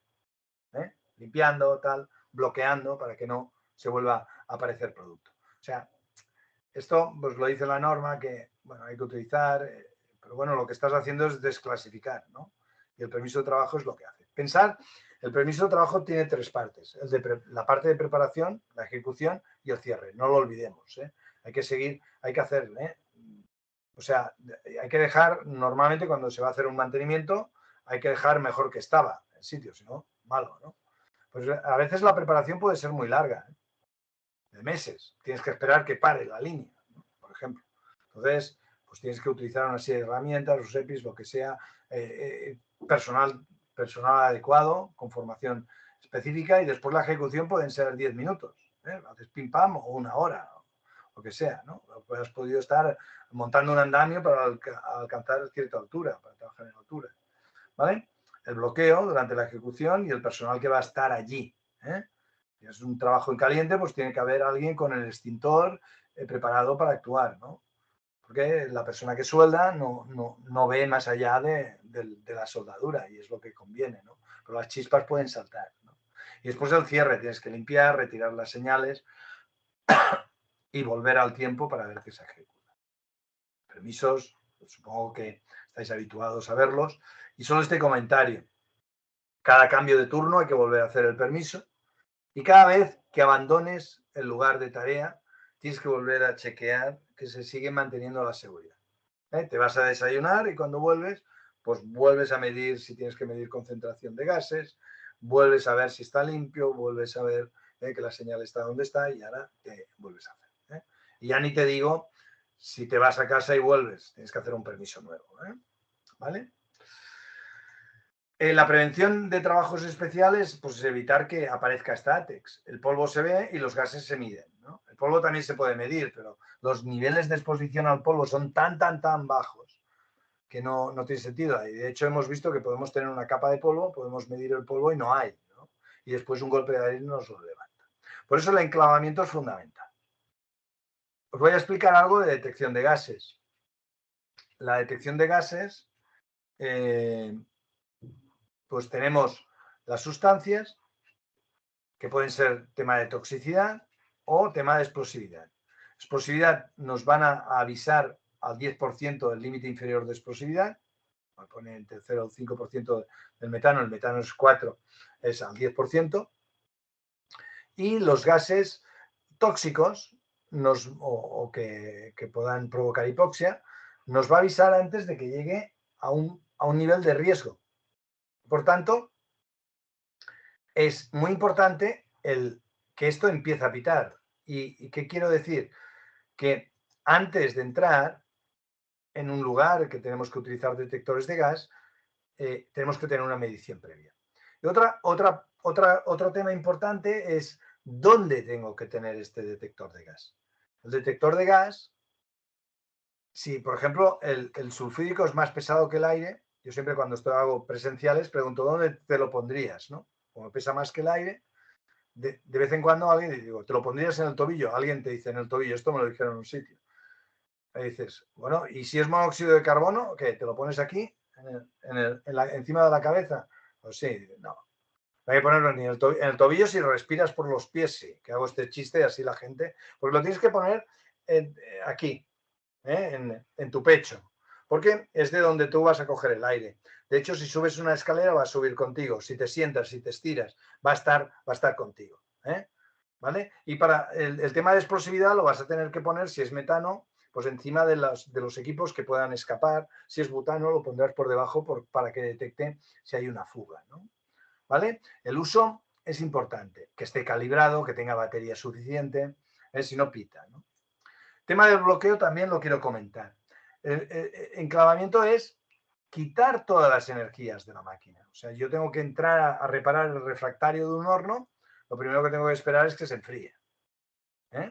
O tengo un contrapeso, pues lo tengo que bloquear o lo tengo que hacer caer, ¿no? Porque tengo una energía, o tengo un calderín de presión. No es solo quitar la corriente. Existen los candados, veréis, gente de mantenimiento que tiene un candado con su nombre y solo tiene él la llave. Esto, por ejemplo, estaban en Alcoa reparando el refractario de unos hornos de aluminio y, bueno, cada albañil que había entrado, pues había puesto el candado. Claro, esto es un interruptor así de grande y lo soporta, ¿no?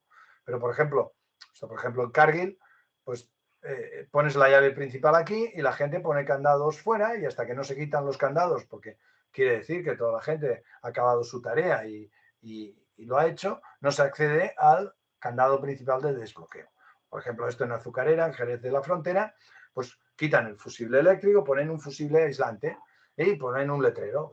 Depende de las maneras que tengas de trabajar. También utilizan el sistema que le llaman el sistema de lock o algo así. Otro comentario, el tema del precinto, no es el material ideal, esto es una chapuza típica de, pues bueno, y esto en los procesos pues se puede acabar soltando y aparece. El tema de cómo limpiar, ¿no? Lo que tenemos que hacer, aspiradoras ATEX, yo no soy muy partidario, porque de hecho no, una aspiradora que pasa por un terreno limpio, por el concepto de desclasificación ya está, pero sí que lo que no tenemos que hacer es levantar polvo, y el aire comprimido solo para rinconcitos y pequeños tamaños, no tenemos que levantar capas de polvo. Aquí una ensacadora pues han tenido un problema de un atasco y bueno, limpian aspirando, ¿no? Después no soplar. El mal mantenimiento de flexibles pues nos rompe el vacío. Utilizar material antiestático para las uniones, y este aquí ya está bien puesto. Los preventivos de mantenimiento y limpieza, que esto es pues, un cuadrante de una, tenerlo en cuenta. El tema del golpeo es, bueno, no hay que golpear, pero a veces hay que sacudir algo, no hace falta que utilizar herramientas que puedan provocar una chispa. En un entorno no vas a provocar una explosión, es muy difícil, pero es recomendable, aparte de que daña la instalación.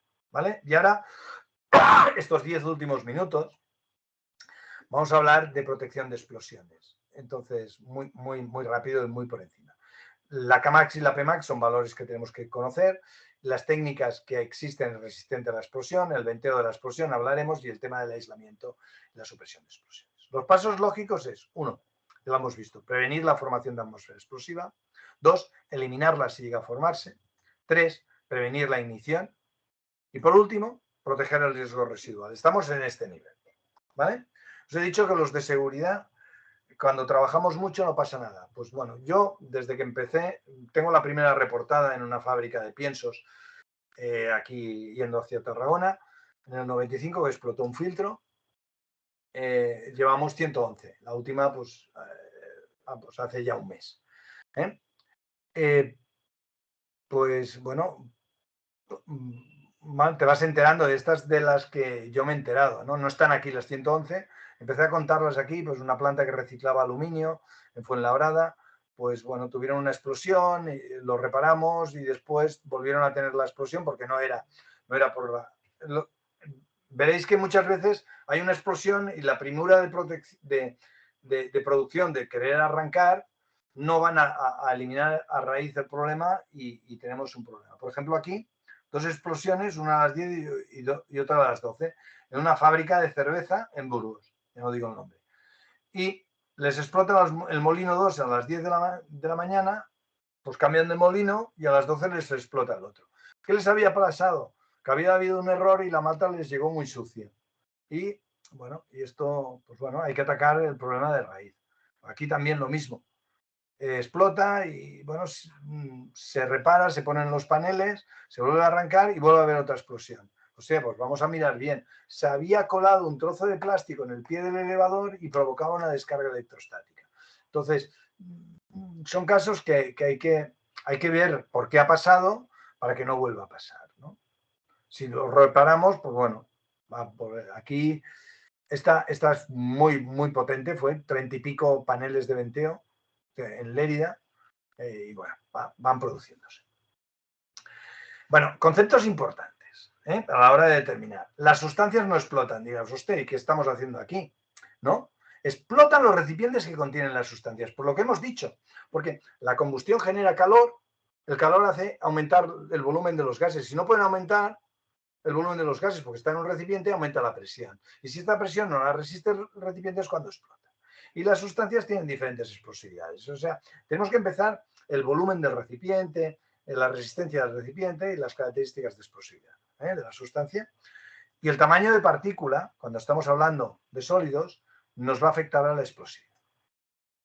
Entonces, los peligros de una explosión son la rotura del recipiente por incremento de presión, la propagación, explosiones en cadena y los incendios posteriores. Entonces, ¿qué hay que hacer?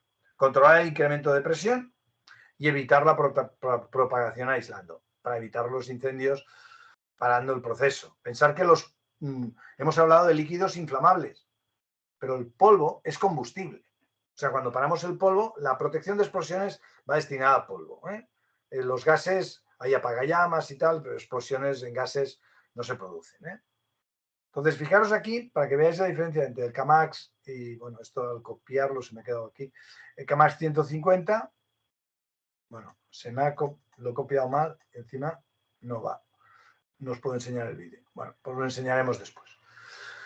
Propagación subsónica es una deflagración, estamos hablando, que quiere decir que el frente de presión va por delante de las llamas y las nubes son las que deflagran, ¿no? Y la presión de la onda expansiva. O sea, yo tengo una capa de polvo, se me produce la ignición, la onda expansiva me levanta el polvo, me hace una nube de polvo que provoca la explosión, ¿vale? La explosión de polvo combustible es la rotura de un recipiente por incremento de presión causada por un polvo combustible. Hay alguien que tiene el micro abierto, ¿eh? Por favor, cerrar, si no, se puede oír algo que no queráis que se oiga. La deflagración, protección contra explosiones, son todas aquellas técnicas que van destinadas a controlar el incremento de la presión y de las llamas, que no hagan daño a las personas ni a los equipos. De hecho, la ley no va a todo lo de antes, va que no pase, que no sufra daño a las personas, ¿eh? La ley dice, el Real Decreto 681, que no lo he puesto, quizá lo tenía que poner al principio, obliga al empresario, está destinada a proteger a los trabajadores que puedan estar en riesgo de una presencia de una atmósfera explosiva. Entonces, las técnicas son la resistencia, el venteo de explosiones, el aislamiento de detonaciones en caso de gases, aislamiento de deflagraciones y la supresión de explosiones. El venteo de explosiones, pues bueno, estos son los paneles y bueno, tenemos que tener. ¿En qué consiste? En aliviar la presión y conducir las llamas hacia una zona segura. Fijaros aquí el venteo de polvo. Se produce, es propano. Vamos a ver cómo se inflama. Con el gas no se hace esto con polvo, pero fijaros cómo se deforma hacia el punto débil y la presión, pues bueno, llega a un punto que ya no sube más. ¿Eh? Entonces, la explosión va a salir hacia la derecha, mi derecha, supongo que vosotros veis también la derecha, y ya está. ¿Cómo se hace esto? Pues con equipos certificados, actualmente, según la norma 14.797, son paneles de venteo, puertas de explosión, o lo podemos hacer con venteo sin llama.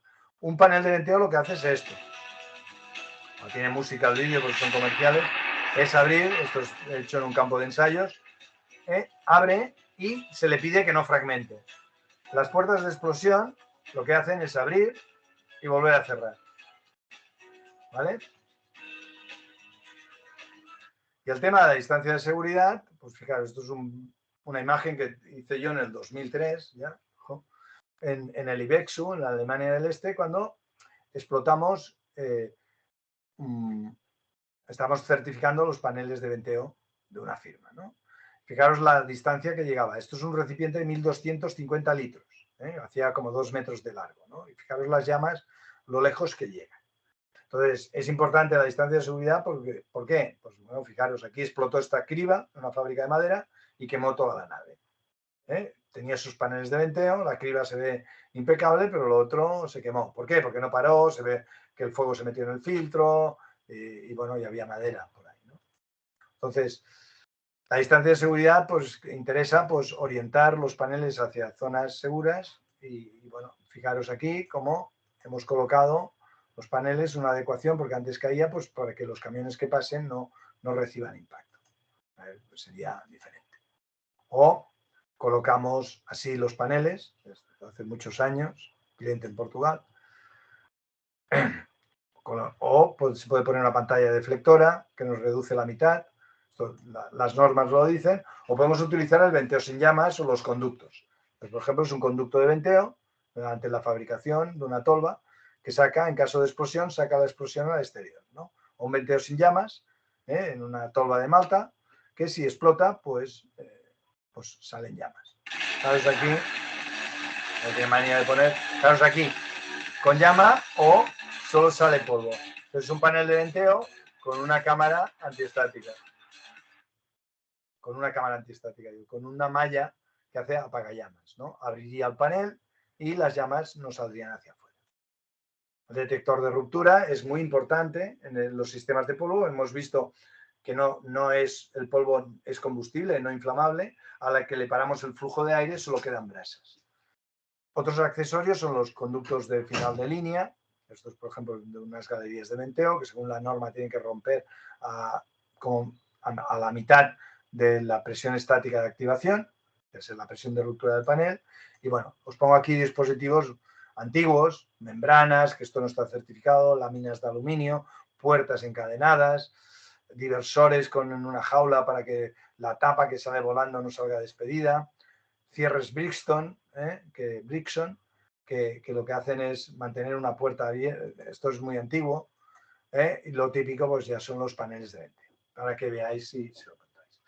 Temas de sistemas pasivos, pues los diversores, que tienen su norma. Cada equipo de protección de explosiones tiene una norma, o están en un grupo de normas. Esta sería la norma de aislamiento, o las de solapa. Vemos, esto es un diversor que tiene la norma, te dice cómo tiene que ser, cómo está instalado. Esto funciona pues tal cual así, ¿no? Son diversores antiguos. Os pongo imágenes por si vais por las plantas y veis. Una válvula que ahora es lo que se pone modernamente en los filtros de mangas, cuando se produce la explosión, ahora veréis primero la onda de presión, la deflagración, la onda de presión la cierra, y después cuando llegan las llamas, cierra el producto. Cierra, no deja que las llamas entren, actúa tal cual así. También puede ser una válvula rotativa, prueba de explosiones, que no es lo mismo que marcada ATEX. Esta, pues, tiene que recibir una explosión y evitar que pase, ¿no? Por ejemplo, este tipo, ¿no? Y va certificada como ATEX. Esta hay que ponerla porque, claro, si se produce la explosión en el filtro, después nos va a reventar el Big Bang. Y tiene que estar certificada según la norma, no marcado ATEX. Aquí no veis nada de marcado ATEX, ¿vale? Que también lo es. Otros sistemas, pues dobles válvulas, y siempre hay una cerrada, un sin fin, que se puede poner un tapón de producto.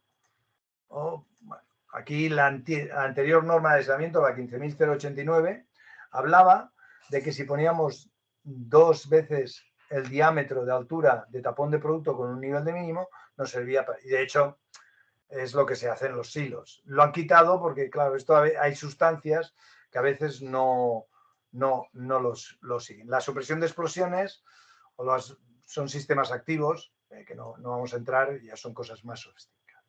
Sistemas activos pues requieren de un funcionamiento, tema de detector, control, identificación, riesgos de ceguera, los ultravioletas se puede detectar por presión, por llama. La presión la puede dar otra cosa que no sea la explosión. Tienen que tener, es cosas más sofisticadas. Y con esto acabamos. Aquí tenéis mis datos. Marcos habrá enviado la presentación. Ya miraré cómo subirla en el chat. Y ahora, si tenéis alguna pregunta, yo no tengo... podemos hablar, ¿vale? Voy a dejar de compartir. ¿Vale? Y voy a parar la grabación.